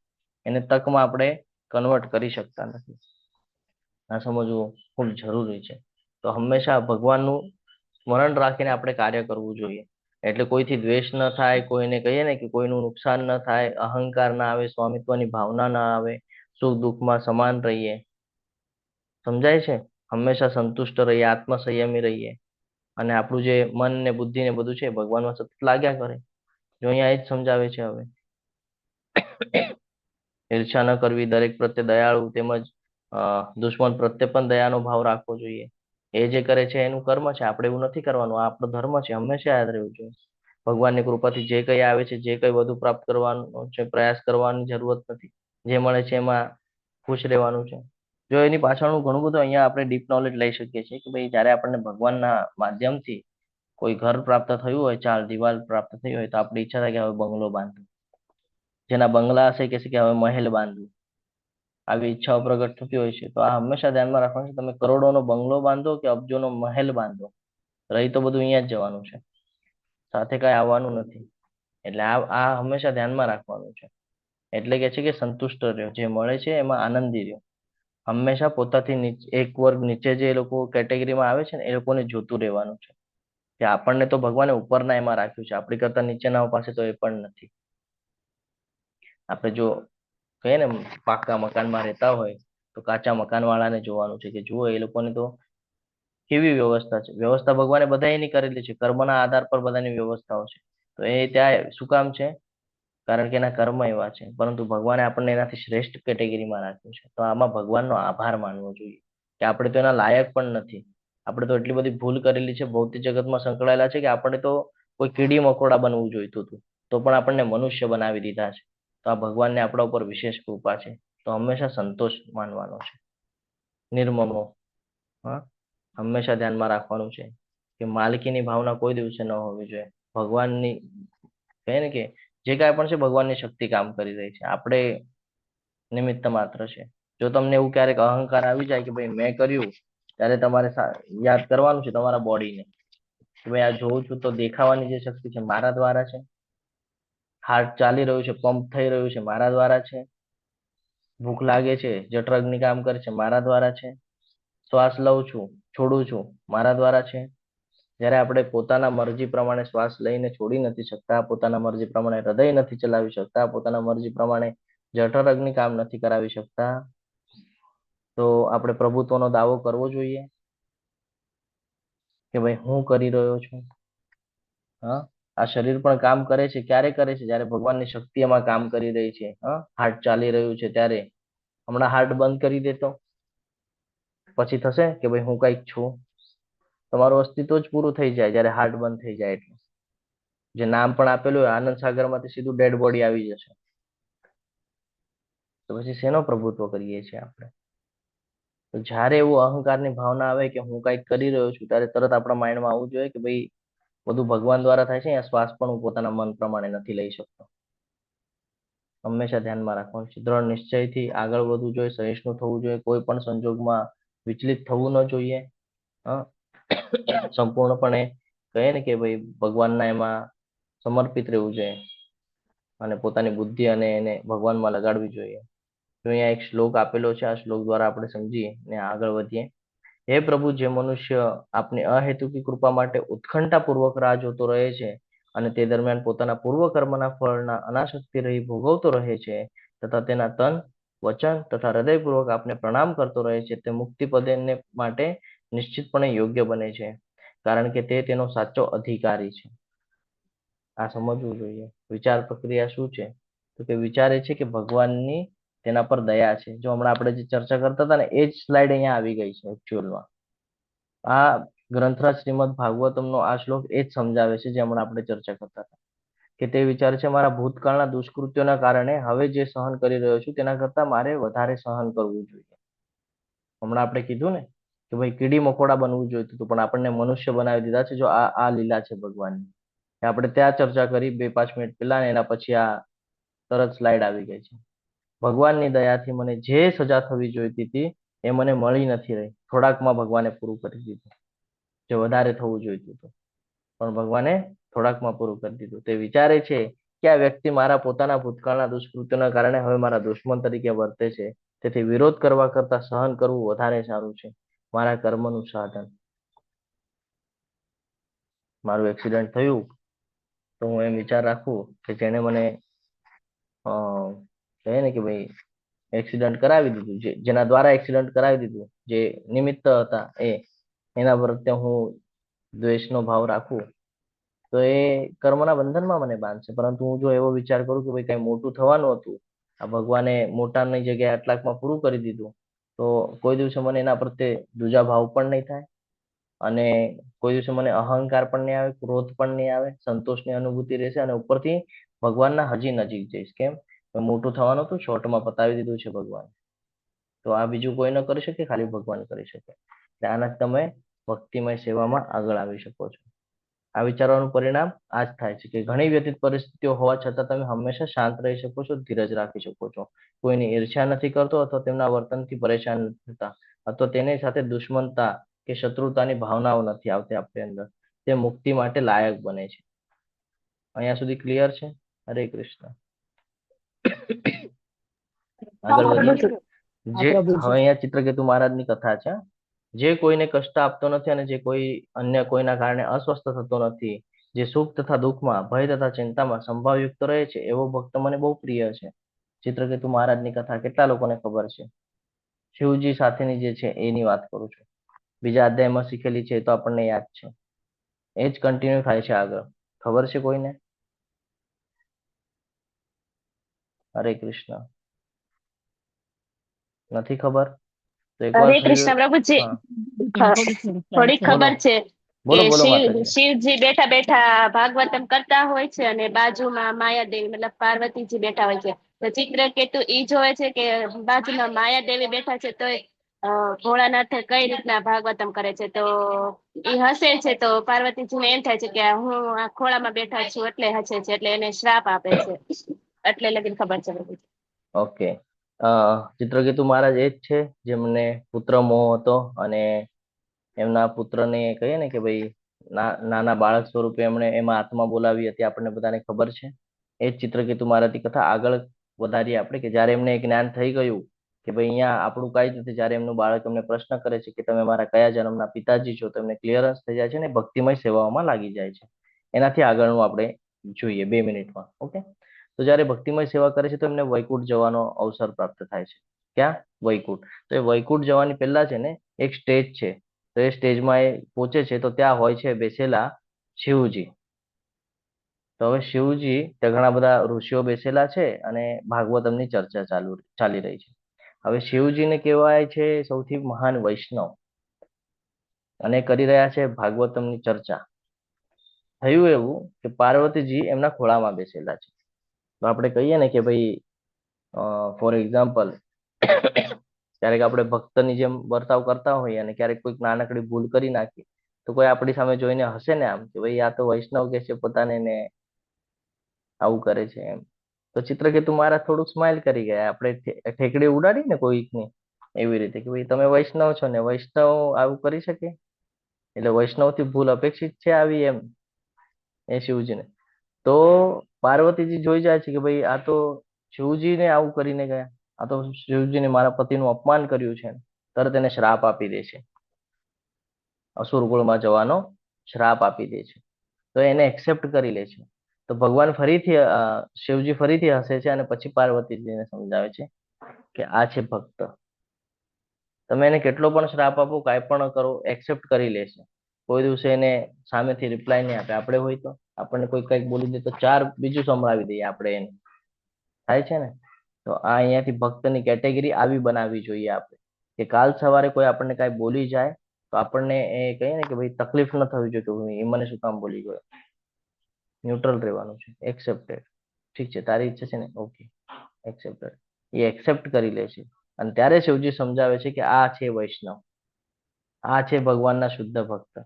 એ કઈ પણ સિસ્ટમ આવવા દો, કઈ પણ સિચ્યુએશન આવવા દો, એમાં પોતાને એવી રીતે તૈયાર રાખશે ને કે કાંઈ પણ થવા દો, વિચલિત નહીં થાય, ભગવાનના ભક્તિમાંથી નહીં નીકળે. આ સમજવાનું છે. જ્યારે આપણે ભક્તિ કરતા હોય ત્યારે આવી ઘણી બધી સિચ્યુએશન આપણી સાથે થાય છે. તો આવી રીતે આપણી કેટેગરી રહેવી જોઈએ કે ભક્તિમાંથી આપણે બહાર ન નીકળીએ. જ્યારે કોઈ આપણને છેતરે, કોઈ આપણી સાથે કંઈક ખરાબ કરે તો આપણે એને ન બોલવા જેવા વેણ બોલી દઈએ છીએ. આપણને એવું લાગે છે કે એને મને બોલ્યું ને એટલે બદલો લઈ લઈશ. કર્મનું બંધન બાંધી રહ્યા છો તમે, તમારું નુકસાન કરી રહ્યા છો તમે. હંમેશા ધ્યાનમાં રાખવાનું છે.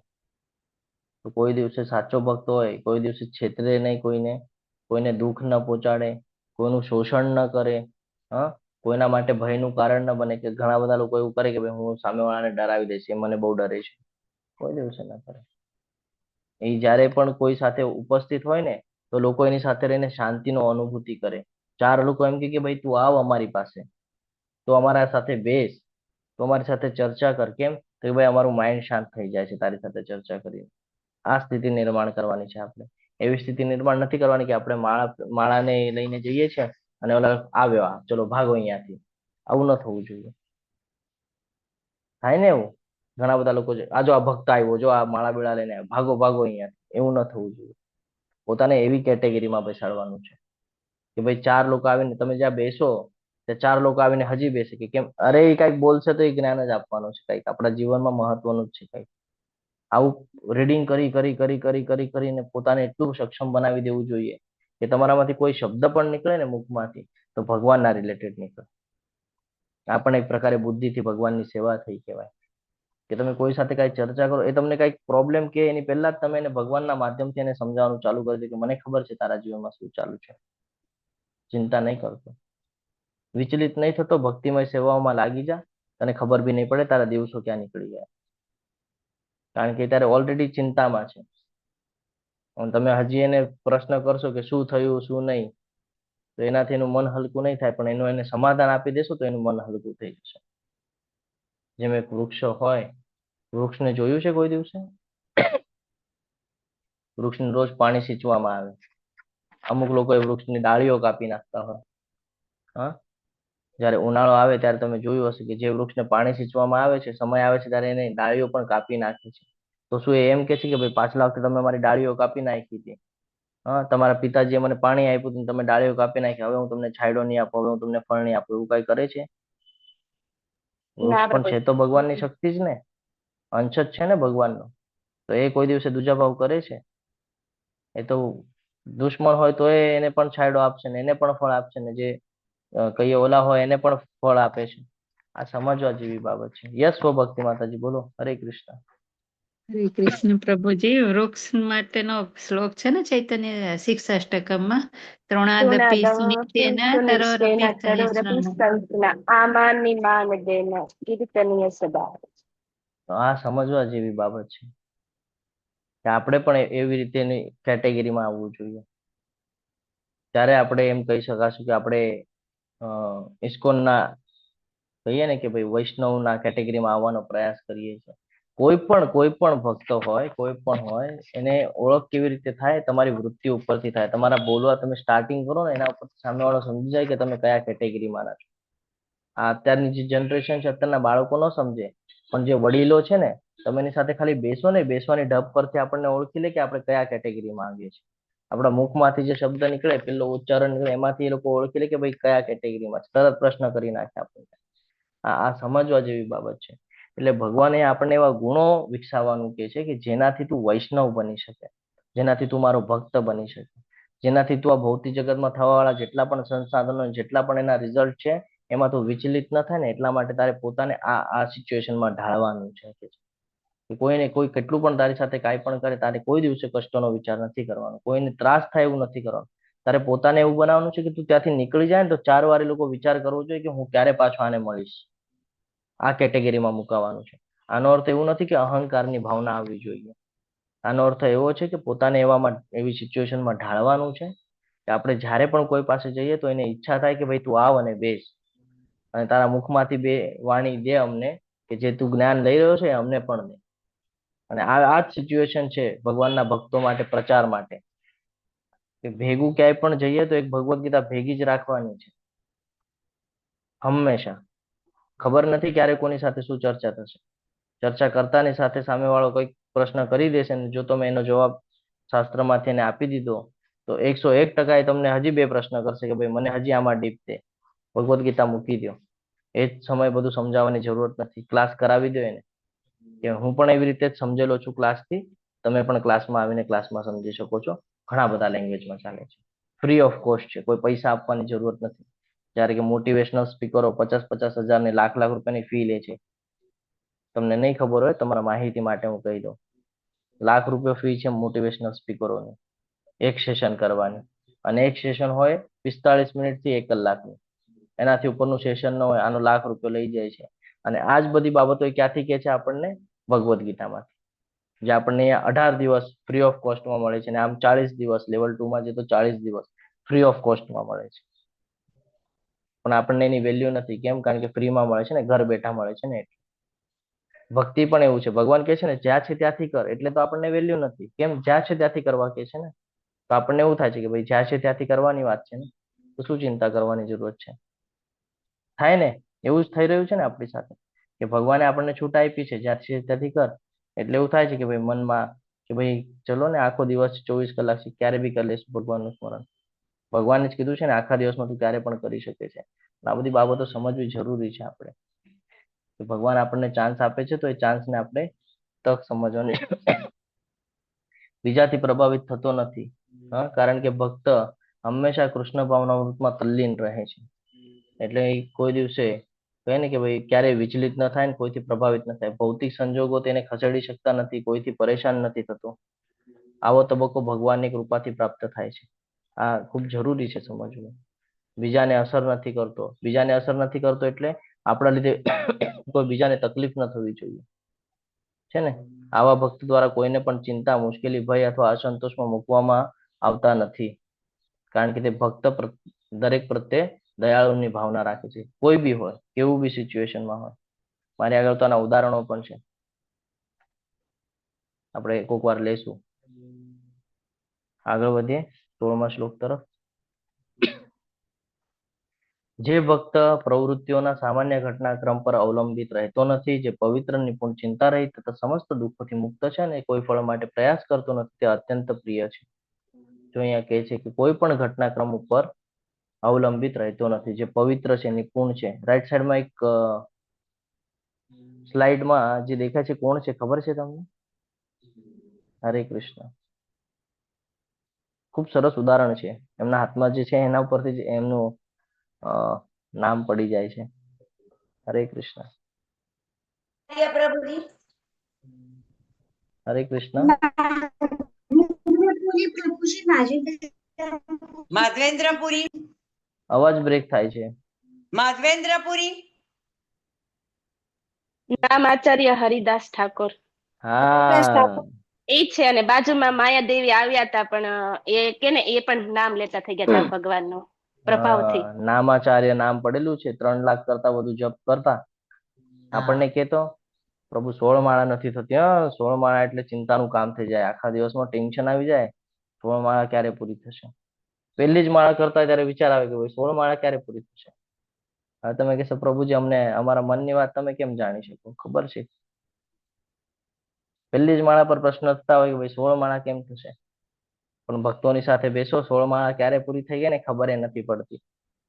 ક્યારે 16 માળા પૂરી થઈ ગઈ આ સમજવા જેવું છે. તો જે ભક્ત પ્રવૃત્તિઓના સામાન્ય ઘટનાક્રમ ઉપર અવલંબિત નથી રહેતો, જે હંમેશા પવિત્ર હોય છે, નિપુણ છે, ચિંતા રહિત છે અને સમસ્ત દુઃખોથી મુક્ત છે. દુઃખોથી મુક્ત ત્યારે થાય જ્યારે આપણે કોઈ પ્રત્યે કહીએ ને કે ભાઈ કોઈ ઈચ્છા ન રાખીએ, સામાન્ય ઘટનાક્રમ ઉપર ડિપેન્ડ નથી રહેતા. અહીંયા સ્ટાર્ટિંગ જ કે છે, શ્લોકની શરૂઆત જ કે છે જો અનપેક્ષિત. અનપેક્ષિત એટલે શું? ભૌતિક અપેક્ષાઓથી જે મુક્ત હોય ને એની વાત કરે છે. એટલે એનો અર્થ એવું નથી કે ભક્તો એટલે એને બધું છોડી દીધું છે, સંસારને છોડી દીધું. નહીં, એ જે કહે ને કે ભાઈ કર્મ કરવાનું છે, ફળ ઉપર ઈચ્છા નથી રાખવાની, એ પ્રકારે અહીંયા સમજાવે છે કે પોતાના સુખ માટે થઈને ભૌતિક વસ્તુઓ પર નિર્ભર નથી રહેવાનું. પોતાના સુખ માટે ભૌતિક વસ્તુઓ પર નિર્ભર નથી રહેવાનું કે ભાઈ ઘર હશે તો જ હું રહી શકીશ, ગાડી હશે તો જ હું જઈ શકીશ. ઘણા બધા ઉદાહરણો છે. શ્રીલા પ્રભુપાદજીનું ઉદાહરણ લઈ શકીએ છીએ કે એમને તો કેવી કેવી સિચ્યુએશનમાંથી કહીએ ને કે ભાઈ માર્ગ કાઢેલા છે. એટલે આપણે સમજવું જરૂરી છે. એક નાનકડું ઉદાહરણ આપી દો આપણા ભૌતિક જગતમાંનું, કે આપણે હંમેશા એ વિચાર કરતા હોઈએ આપણા હાથમાં મોબાઈલ હોય ત્યારે કે ભાઈ આ મોબાઈલ જે છે મારી પાસે બહુ જૂનો થઈ ગયો, હવે આમાં હું ક્લાસ નથી કરી શકતો કારણ કે આમાં આવો પ્રોબ્લેમ છે. 17 પ્રોબ્લેમ ગોતીએ આપણે, પણ જેને ક્લાસ કરવો હોય તો કે વાંધો નહીં, કેમેરો ખરાબ છે ને તો પણ ચાલશે, ક્લાસ તો કરવો જ છે મારે. કોઈ દિવસે વિચલિત નહીં થાય અથવા એના ઉપર ડિપેન્ડ નહીં રહે. એને ક્લાસ કરવાથી મહત્વ છે, એને સાંભળવાનું મહત્વ છે, એને કેમેરાનું મહત્વ નથી.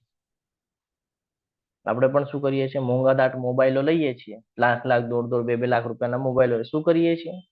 ફોટો કાઢીએ છીએ, વિડીયો કાઢીએ છીએ. અરે પણ એ સસ્તા મોબાઈલમાં પણ તો થાય છે. બાકીની જે મૂડી છે ભગવાનની સેવામાં લગાડો. નથી કરી શકતા આપણે. ભગવાન કૃષ્ણની સેવામાં લગાડીએ છીએ, નથી લગાડી શકતા. એટલે આ બધું સમજવું ખૂબ જરૂરી છે.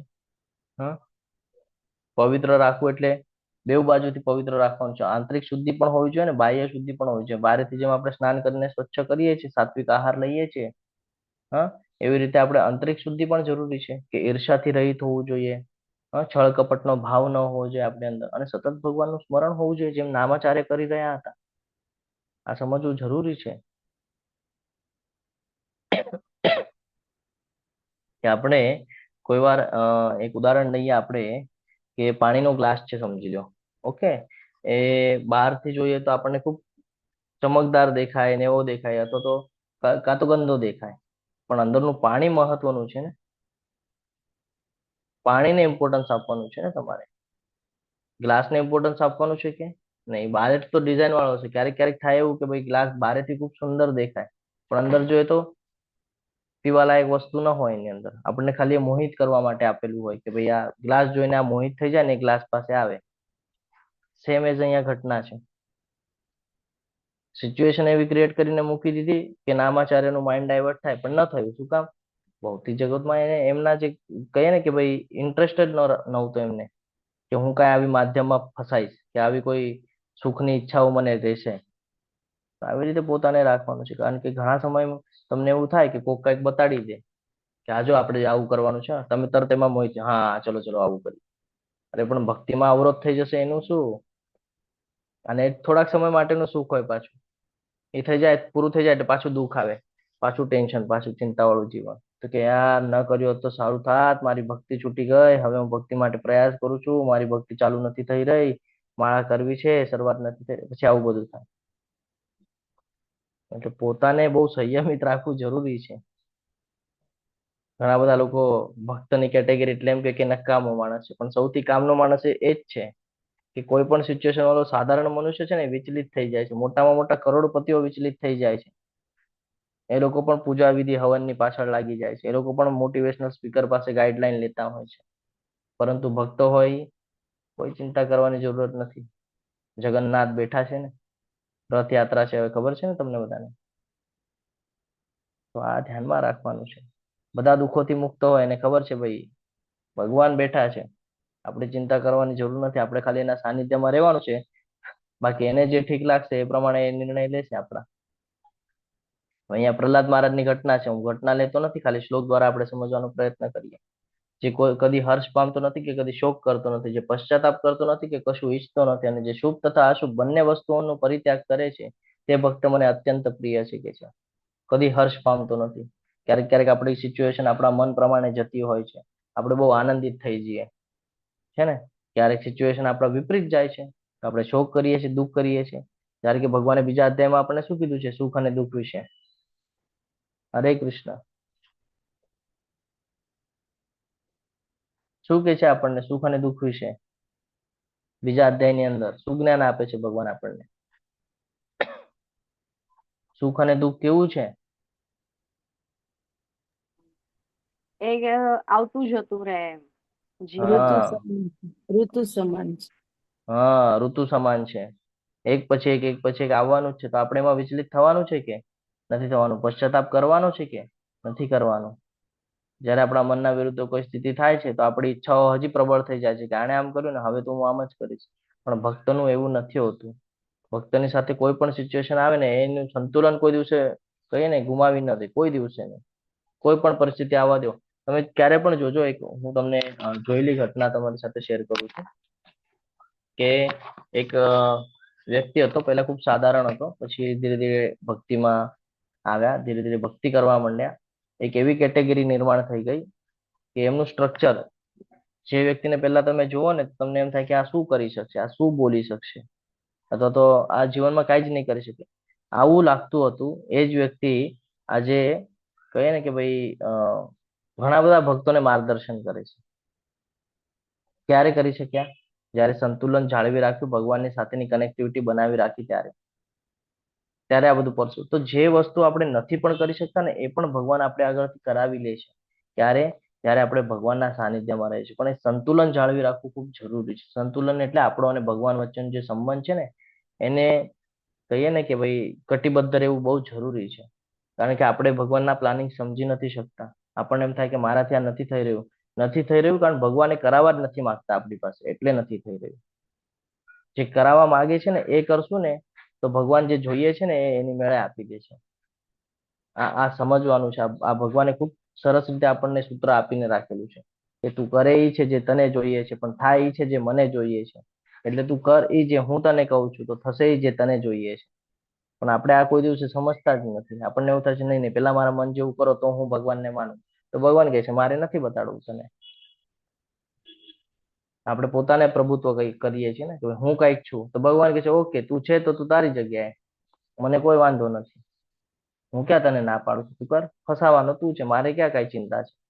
ભગવાન કહે છે ને હું તો ઉદાસીન છું ભૌતિક જગત પ્રત્યે, મને કોઈ લેવા દેવા નથી. પણ ભગવાન એની પાછળ એક વાક્ય પણ કહે છે, પણ મને મારા ભક્તથી ઘણું બધું લેવા દેવા છે. ભગવાન કહે છે જો મારો ભક્ત મારી શરણમાં હશે તો પછી હું એનો વિચાર કરીશ ને. રાઈટ સાઈડની કથા એના બેસ પર જ છે કે પ્રહલાદ મહારાજ હા કેવી સિચ્યુએશન હતી, કેવું કરતા હતા એમની સાથે. તમે જો આખી સ્ટોરી ધ્યાનથી વાંચો તો તમને એવું થાય કે ભાઈ એક નાના બાળક સાથે આ બધું, પણ વિચલિત ન થયા. લાસ્ટ પોઈન્ટ સુધી, લાસ્ટ મોમેન્ટ સુધી ભગવાનનું સ્મરણ, સતત સ્મરણ, સતત સ્મરણ. આજુબાજુ શું થાય છે એનાથી કોઈ લેવા દેવા નહીં. અને પછીનું રિઝલ્ટ શું આવ્યું આપણે બધાએ જોયું. તો એ કોઈનો વિલાપ કરતા હતા, કોઈનું દુજાભાવ રાખતા હતા નહીં. જેમને પાડતા હતા, જેમને સાપોની વચ્ચે મૂક્યું, ઉપરથી નીચે ફેંક્યું, કોઈ પ્રત્યે ઈર્ષા નહીં, કોઈ પ્રત્યે દ્વેષ નહીં, પોતાના પિતા પ્રત્યે પણ દ્વેષ નહીં. આ સમજવા જેવી બાબત છે. કે ભૌતિક જગતની અંદર કોઈ કાંઈ પણ કરે એ એનો પ્રોબ્લેમ છે, આપણે નથી કરવાનું, કારણ કે આપણે ભગવદ્ ગીતાના સ્ટુડન્ટ છે, આપણે ઇસ્કોનના મેમ્બર છે. આપણને એ જ શીખવાડે છે ભગવદ્ ગીતા, કે કોઈ ન તો વિલાપ કરવો જોઈએ, ન તો ઈચ્છાઓની કહે ને કે ભાઈ ઓલી રાખવી જોઈએ. પુત્ર અથવા શિષ્ય મેળવવા માટે ઉત્સુક નથી, તેમને ન મેળવવાનો વિલાપ નથી કરતા. ભૌતિક જગતના લાભ માટે કોઈ દિવસે આપણે પ્રયત્નશીલ ન રહેવું જોઈએ, ભગવાન પર છોડી દેવું જોઈએ. ભગવાનને યોગ્ય લાગશે તો આપણને બધા લાભ અપાવશે. તમામ શુભ અને અશુભ પાપી કાર્યો સામે ગુણાતીત રહેવું જોઈએ, 3 ગુણોથી ઉપર. ભગવાનને સંતોષવા માટે તમામ પ્રકારના જોખમો લેવાની તૈયારીઓ હોવી જોઈએ, જેમ અત્યારે અહીંયા કથા દ્વારા આપણે સમજી. ભક્તિમય સેવા કરવામાં કંઈ પણ અવરોધ નથી. ભક્તિમાન એટલે કે ભૌતિ સૌથી આવશ્યક ગુણવત્તા કે જેમાંથી અન્ય તમામ ગુણો ઉત્પન્ન થાય છે. હવે આગળ આવીએ તો અમરીશ મહારાજની કથા આપણને બધાને ખબર છે, એકાદશીના બેસ્ટ રિલેટેડ કથા છે આ. એક 5 મિનિટ થોડી વધારે લઈશું તમારી, તો તમને રિક્વેસ્ટ છે કે 5 મિનિટ વધારે આપજો, અને વધારે સમય લેવા માટે હું ક્ષમા પ્રાર્થું છું. કે જે શત્રુઓ તથા મિત્ર સાથે સમાન વર્તે છે, જે માન તથા અપમાનમાં, ઠંડી તથા ગરમીમાં, સુખ તથા દુઃખમાં, કીર્તિ તથા અપકીર્તિમાં સંભાવયુક્ત રહે છે, જે દુસંગથી સદા અળગો રહે છે, સદા મૌન ધારણ કરે છે તથા મળે તે વસ્તુથી સંતુષ્ટ રહે છે, જે નિવાસ માટે ઘરની પરવા કરતો નથી, જે જ્ઞાનમાં દ્રઢ રહે છે અને ભક્તિમાં સંલગ્ન રહે છે, આવો ભક્ત મને પ્રિય છે. શત્રુ તથા મિત્ર સાથે સમાન વર્તે છે. દુર્વાસા મુનિ જ્યારે જોઈ ઓલું અગ્નિ જેવું દેખાય છે ને, એ રાક્ષસને ઉત્પન્ન કરે છે એ એમને મારવા માટે, શુદ્ધ ભક્ત છે ભગવાનના, તો પણ એ એવું કહે છે કે ભાઈ ત્યાં રાક્ષસ કર્યો ને, હવે આ સુદર્શન ચક્રને હું નહીં કહું કે ભાઈ શાંત રહ્યો એમ, હવે તો હું કહીશ કે ભાઈ મારી જ નાખવાની. કે છે એવું શું કે છે લાસ્ટમાં, જ્યારે દુર્વાસા મુનિ જાય છે એમની પાસે અને એમની માફી માંગે છે કે ભાઈ મારાથી ભૂલ થઈ ગઈ, તો એક વૈષ્ણવ તરીકે, એક ભગવાનના શુદ્ધ ભક્ત તરીકે શું કે છે, તરત માફ કરી દે છે. તો શત્રુ હોય કે મિત્ર હોય, બધા સાથે સમાન વર્તન કરવાનું છે. આપણને નથી ખબર આપણે પાછલા જન્મમાં એની સાથે કયા કૃત્ય કર્યા છે, ને કયા જન્મના શું ભોગવી રહ્યો છે, આપણને નથી ખબર. એટલે આપણે કોઈ સાથે એવી ભાવના જ નથી રાખવાની કે આ મારો શત્રુ ને આ મારો મિત્ર. કારણ કે ભગવાન કે છે પંડિતા સમદર્શિને. શું કે છે ભગવાન આપણને? પંડિતા સમદર્શિને, કે એની જે વૃત્તિ છે, એનું જે કાર્ય છે, એના ઈચ્છાઓના આધારે, માયાદેવીના પ્રભાવ હેઠળ, એના કાર્યો પ્રમાણે એની અંદરની એ વૃત્તિ છે. પરંતુ એ આપણે બોડીને શું કામ જોઈએ છે? આપણે બોડીના અંદર જે આત્મા જે છે, પરમાત્માનો જે અંશ છે, આપણે એને કેમ નથી જોઈ શકતા? જ્યારે આપણે પરમાત્માના અંશ તરીકે જોવાનું ચાલુ કરશું ને, તો આપણને શત્રુ અને મિત્ર બંને ન્યુટ્રલ જ લાગશે કે આપણે બધા ભાઈ ભાઈ. એ કોઈ પણ વૃત્તિ કરે એ એનો પ્રશ્ન છે, પણ અંતે છે તો ભગવાનનો અંશ ને. તો આપણે ઉચ્ચ થોડા વિચારો રાખવા પડે કે ભાઈ આપણે ભગવાનના અંશ છીએ અને એ પણ ભગવાનનો અંશ છે. માન તથા અપમાનમાં, ક્યારેક કોઈ માન આપી દે, કોઈ અપમાન કરી દે, અપમાન સહન કરતા આવડવું જોઈએ, જે આપણને નથી થતું. માન આપે ત્યારે પણ આપણને બહુ આમ છાતી ફૂલાઈ જાય આપણી કે ભાઈ હું કઈક છું. ના, ઠંડી હોય કે ગરમી હોય, જો ઠંડીમાં આપણે એવું કહીએ છીએ કે ભાઈ બહુ ઠંડી છે તો હું નહીં રહું, 4 મહિના હું રજા રાખીશ, કરીએ છીએ એવું? સ્વેટર ને જેકેટ ને કંઈક લઈ આવીએ છીએ ને, શાલ ને કંઈક, અને એમાં જીવન વ્યતીત કરીએ છીએ, નથી કરતા?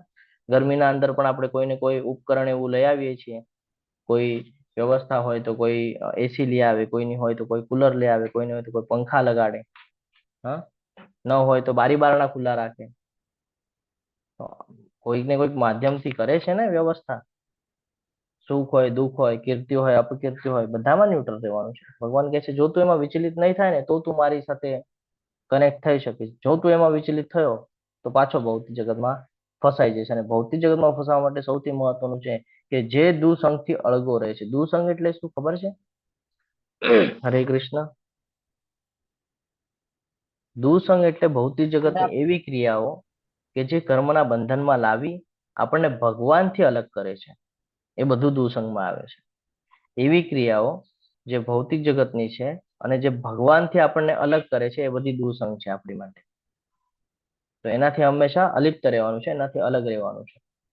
એક ઉદાહરણ કે તમે જ્યારે માળા લઈને જાઓ કોલેજમાં કે સ્કૂલમાં કે તમે જ્યાં ક્યાંય પણ જોબ કરતા હોય, તમે માળા લઈને બેસો 4 લોકોની વચ્ચે, કોઈ બેસશે ને બધા ઊભા થઈને ભાગવા માંડશે, કારણ કે એ લોકોની વૃત્તિ નથી એવી, એ લોકોનો સંગ નથી સારો. તો આવા લોકો સાથે આપણે રહેવાનું નથી, આવા લોકોથી આપણે દૂર રહેવાનું. દૂર ઇન સેન્સ કે શું ખબર છે? કે હું તમારી સાથે ફરતો હોઉં, કામ કરતો, બધી વાત ઠીક છે, પણ તમારા વિચારો હું નહીં લઉં. શું કામ નહીં લઉં? કારણ કે તમારા વિચારો જો હું લેવા જઈશ તો હું ભૌતિક જગતમાં સંકળાઈ જઈશ. આ આપણને ક્લિયરન્સ રહેવું જોઈએ. આને કહેવાય છે અલગ રહેવું. અલગ રહેવું એટલે તમને એમ લાગશે પ્રભુજી તમે જ કીધું ને ભાઈ ફ્રેન્ડમાં રહેવાનું. ફ્રેન્ડમાં રહેવાનું છે. હું પોતે પણ એવા સિચ્યુએશનમાં છું કે હું બધા તમોગુણી ને રજોગુણીના લોકોની વચ્ચે રહું છું, પણ એ લોકોની વૃત્તિ ક્યારે આપણે લેવાની નથી. એનાથી આપણે અલગ રહેવાનું છે. રહેવાનું એ લોકોની સાથે છે, કાર્ય કરવાનું છે, બધું કરવાનું છે. ભગવાન કહે છે બધું કરતું, પણ એ જે વૃત્તિઓ છે ને એ વૃત્તિઓ નહીં લેતો. તું એ વૃત્તિઓ લઈશ તો તું ફસાઈ જઈશ ભૌતિક જગતમાં. સદા મૌન ધારણ કરે છે. આ પણ બહુ મહત્વનું છે કે ક્યાં બોલવું જોઈએ, કેટલું બોલવું જોઈએ, ક્યાં નથી બોલવું, આ બધું ખબર રહેવી જોઈએ. જો આ આપણને ખબર હોય તો આપણે ભક્તિમાં આવી શકીએ છીએ. નહીં તો આપણે ખાલી બોલ્યા જ કરીએ, બોલ્યા જ કરીએ, બોલ્યા જ કરીએ. ક્યારેક ક્યારેક વધારે બોલવું પણ હાનિકારક હોય છે. આ હંમેશા ધ્યાનમાં રાખવાનું છે. એટલે મૌન રાખવાનું છે કે જ્યાં જેટલું જરૂરી છે એટલું જ બોલવાનું છે. અને પ્રયત્ન એ રાખવાનો છે કે જ્યારે પણ બોલો તો પેલા ભગવાનના વાક્યો નીકળે, તો શાસ્ત્રોનું નોલેજ નીકળે. આ પ્રયત્ન. અને આ ક્યારે થઈ શકે છે? જ્યારે આપણે ઘણું બધું રીડિંગ ઉપર ભાર મૂક્યો હોય, વધારેમાં વધારે રીડિંગ કર્યું હોય, ત્યારે આપણને ખ્યાલ રહે. આપણે એક જ કથા આપણે 10 વાર 15 વાર જો વાંચ્યું હોય તો આપણને એની સિચ્યુએશનો યાદ હોય. પછી કોઈની એવી સિચ્યુએશન આવે તો આપણે એ કથા દ્વારા એને સમજાવી શકીએ કે ભાઈ જો આની સાથે પણ આવી સિચ્યુએશન થઈ હતી, તો ત્યારે આવી સિચ્યુએશનમાં આવી રીતે માર્ગ નીકળી શકે. તો આવી રીતે આપણે પણ પ્રયત્ન કરવો જોઈએ. આ બહુ જરૂરી છે. બીજું છે જે નિવાસ માટે ઘરની પરવા કરતો નથી. આનો અર્થ એવું છે કે ઘર નથી રાખવાનું નહીં, ઘર રાખવાનું છે. નિવાસ એટલે કે ભાઈ આપણને એવી ચિંતા થાય ને ભાઈ કેવી રીતે રહેશું, શું રહેશું. ભગવાન પાલન કરતા છે. ભગવાને બધાની વ્યવસ્થા કરીને રાખી છે. તમે જુઓ જંગલના અંદર જે પ્રાણી પક્ષી બધું જોવા મળે છે, તો એ લોકો નથી રહેતા? એ લોકોની વ્યવસ્થા નથી કરેલી ભગવાને? કોઈ પક્ષીને માળો આપી દીધો છે બનાવીને, કોઈ કે બીજાએ માળો બનાવ્યો છે ને કોઈ બીજું આવીને રહે છે એની અંદર. જોયું છે એવી રીતે? મેં જોયું છે એટલે હું તમને કહું કે માળો બનાવે કોઈક બીજું, આવીને રે કોઈક બીજું. આ બધી વ્યવસ્થા ભગવાને કરેલી છે ને, તો આપણે શું કામ ચિંતા કરવાની છે? અને ક્યાં આપણે રસ્તા પર આવી ગયા છીએ? અને રસ્તા પર પણ આવી ગયા તો એ ભૌતિક જગત પણ ભગવાને જ તો બનાવ્યું છે. એ કેમ ભૂલી જઈએ છીએ? એ પણ તો ભગવાનની જ વ્યવસ્થા છે. જે કાંઈ પણ છે બધું ભગવાનના માધ્યમથી છે. આપણે કોઈ દિવસે એની પરવા ન કરવી જોઈએ કે ભાઈ હું કેવી રીતે ઉદર નિર્વાહ કરીશ. હા, આપણે ખાલી કાર્ય કરવાનું છે, બાકી બધું ભગવાન પર છોડી દેવાનું છે. કે યોગ્ય રીતે કાર્ય કરો, ભગવાનની સેવામાં લગાડી રાખો, બાકી ચિંતા ભગવાન કરશે. એટલે અહીંયા કહે છે કે જે જ્ઞાનમાં દ્રઢ રહે છે ને, આ જ જ્ઞાન છે કે ભગવાનની સાથે કેવી રીતે કનેક્ટિવિટી બનાવી રાખવી. અને જે ભક્તિમાં તલ્લીન રહે છે તો ભગવાન કહે છે આવો ભક્ત મને પ્રિય છે. તો અહીંયા અલગ અલગ બાબતથી સમજાવે છે કે હંમેશા ભક્તિ સેવામાં રોકાયેલા રહેવું જોઈએ. મિત્રો અને દુશ્મન પ્રત્યે સમાન વર્તન કરવું જોઈએ. કૃષ્ણ ચેતના અને સારી લાયકાતો, જે ભક્ત તરીકે ઓળખવા માંગે છે તેને બધી સારી લાયકાતો વિકસાવવી જોઈએ. અલબત્ત વ્યક્તિ આ લાયકાતો પ્રાપ્ત કરવાના બાહ્ય પ્રયાસ કરતો નથી, એટલે કે બારેથી પ્રયાસ કરતો નથી. કારણ કે કૃષ્ણ ચેતના અને ભક્તિ સેવામાં જોડાણ આપોઆપ વ્યક્તિને તેનો વિકાસ કરવામાં મદદ કરે છે. જ્યારે તમે ભક્તિમય સેવા કરો છો ત્યારે ધીરે ધીરે તમારી ચેતના એ બધું ક્લિયરન્સ આવી જાય. જો તમે આની પહેલા ચા કોફી વગર રહી નતા શકતા, ભગવાન સાથે જોડાણા તો એની વેલ્યુ 0 થઈ ગઈ. હવે વગર ચા કોફી પણ ચાલે છે. પેલા કાંદા લસણ વગર ચાલતું ને, હવે તો ચાલે છે. તમોગુણી પદાર્થ છે એટલે છોડી દીધું છે, બધું ચાલે છે. આ સમજવું જરૂરી છે. જે ભક્ત નથી તેની પાસે કોઈ સારી લાયકાત નથી. આ આપણને ખૂબ સરસ રીતે અહીંયા અલગ અલગ માધ્યમથી બધું સમજાવે છે કે આપણા પ્રત્યેનું વલણ કેવું રાખવાનું છે, બીજા જીવાત્માઓ પ્રત્યેનો વ્યવહાર કેવો રાખવાનો છે, વસ્તુ હોય, જગ્યા હોય, એની સાથેની આપણી પ્રતિક્રિયાઓ કેવી રાખવાની છે, બધું અહીંયા સમજાવે છે આપણને. તટસ્થ લક્ષણ અને સ્વરૂપ લક્ષણ આ બહુ જરૂરી છે સમજવું જીવનની અંદર, કે કેવા ગુણો ભગવાનને પ્રિય છે, કેવા ગુણો આપણે અંદર લાવવા જોઈએ, કેવા ગુણો આપણે આપણા એમાંથી બારે કાઢી નાખવા જોઈએ. જે આપણું પતન કરે છે એવા બધા ગુણોથી આપણે હંમેશા બચવું જોઈએ અને નિર્ધારિત રાખવું જોઈએ. મન અને બુદ્ધિને ભગવાન પર લગાડવું જોઈએ, ભક્તિમય સેવામાં રોકાવવું જોઈએ. તો ભગવાન કહે છે છેલ્લા શ્લોકની અંદર કે જેઓ આ ભક્તિ યોગના અવિનાશી પંથનું અનુસરણ કરે છે, જો ભગવાન કહે છે અનુસરણ અને અનુકરણમાં બહુ મોટો ફરક છે. જેઓ આ ભક્તિ યોગના અવિનાશી પંથનું અનુસરણ કરે છે અને મને જ પોતાનું સર્વોપરી ધ્યેય માની શ્રદ્ધાપૂર્વક પૂર્ણ રીતે મારામાં પરાયણ રહે છે, તેવો ભક્ત મને અતિશય પ્રિય છે. તો જો આપણે આવી કેટેગરીમાં આવવાનો પ્રયત્ન કરવો જોઈએ. રાઈટ સાઈડમાં એક કથા છે, કોની છે ખબર છે? હરે કૃષ્ણ. બિલ્વમંગલ ઠાકોર. હા, પેલા ખૂબ આસક્ત હતા. આપણે કથા લીધેલી છે ને, લેવલ 1 ની અંદર આપણે કથા લીધેલી છે કે પેલા કેટલી બધી આસક્તિ હતી સ્ત્રી પ્રત્યે એમને. હા, પછી કે છે આ જ આસક્તિ જો ભગવાનમાં લગાડી હોત તો પાછા ભગવાનનું ઓલું કરવા જાય છે, પાછા આસક્તિમાં પડે છે. પછી ખબર પડે છે કે ભાઈ બધો પ્રોબ્લેમ શેનો છે, તો કે જાય તો વિષયાન પુંસનો પ્રોબ્લેમ છે. પછી પિન માગે છે ને આંખ ફોડી નાખે છે, ભગવાનમાં લગાડે છે, પછી સ્મરણ કરે છે. આ સમજવા જેવું છે કે જે વસ્તુ આપણને ભૌતિક જગતમાં ખેંચતી હોય, જે આપણને કહે ને કે ભગવાનથી અલિપ્ત કરતી હોય, ભગવાનથી દૂર કરતી હોય ને, એ વસ્તુનો કહે ને ધીરે ધીરે કરીને ત્યાગ કરવો જોઈએ. અહીંયાથી એ સમજાય છે. એટલે એનો અર્થ એમ નથી કે આપણે આંખ ફોડી લેવાની છે. આપણે આંખને ભૌતિક જગતના દ્રશ્ય બતાડવા કરતા આધ્યાત્મિક દ્રશ્ય બતાડવાનું ચાલુ કરવું જોઈએ. કે ઈચ્છા કરે કે ભાઈ લાવ અહીંયા ફરે, ઓકે જા ફરવા, વાંધો નહીં, યાત્રામાં વયો જા. હમણાં મેંગ્લોરની યાત્રા ચાલુ છે, આવતીકાલે રથ ઉત્સવ છે, ત્યાં જાઓ, વૃંદાવન જાઓ, માયાપુર જાઓ. અવશ્ય એકવાર માયાપુર આપણે જવું જોઈએ. માયાપુર જાઓ, હમણાં ઓક્ટોબરમાં ચાન્સ આવશે, ત્યાં ફરી આવો. તો આંખને એ બતાડો કે જેનાથી એનો ઉદ્ધાર થાય. એ નથી બતાડવાનું કે જેનાથી એનું પતન થાય. એટલે શરીરની બધી ઇન્દ્રિયોની વાત થઈ રહી છે કે એને એવી રીતે તમે લગાડો કે જેનાથી ભગવાનની સેવામાં વ્યસ્ત રહી શકે. એવામાં નથી લગાડવાનું કે જેનાથી આપણું પતન થાય. તો આ અલગ અલગ તબક્કાઓ, અલગ અલગ સીડીઓ ભગવાન આપણને બતાડે છે કે તું આ બધું કરી એ ધીરે ધીરે તારી અંદર ગુણોને વિકસાવવા જોઈએ. અને અલગ અલગ માધ્યમ બતાડ્યા છે કે તમે ભક્તિમાં કેવી રીતે આવી શકો છો. તો એ માધ્યમ અને આ ગુણો, આનું જ્યારે સંયોજન થશે, આ જ્યારે બંને એકત્ર થશે, ત્યારે આપણે ભક્તિમય સેવામાં દ્રઢ નિશ્ચયપૂર્વક આગળ બનશું અને આપણે ભક્તની કેટેગરી અથવા તો વૈષ્ણવની કેટેગરી માટે કટિબદ્ધ થશું. હજી એ કેટેગરીમાં નથી આપણે, હજી આપણે પ્રયત્નશીલ છીએ, પ્રયત્ન કરી રહ્યા છીએ. તો આ જ્યારે ગુણો આપણે અંદર આવી જશે, જ્યારે આપણે કોઈ બાબતમાં વિચલિત નહીં થઈએ, જ્યારે આપણા મુખમાંથી ખાલી ભગવાનના વાક્યો નીકળશે, ભગવાનની સ્મરણ થશે, ત્યારે આપણે એ કેટેગરીના અંદર આવશું. તો ખૂબ સરસ રીતે અહીંયા આપણને પાઠ મળે છે. બહુ મહત્વનો અધ્યાય હતો ભક્તિમય સેવા.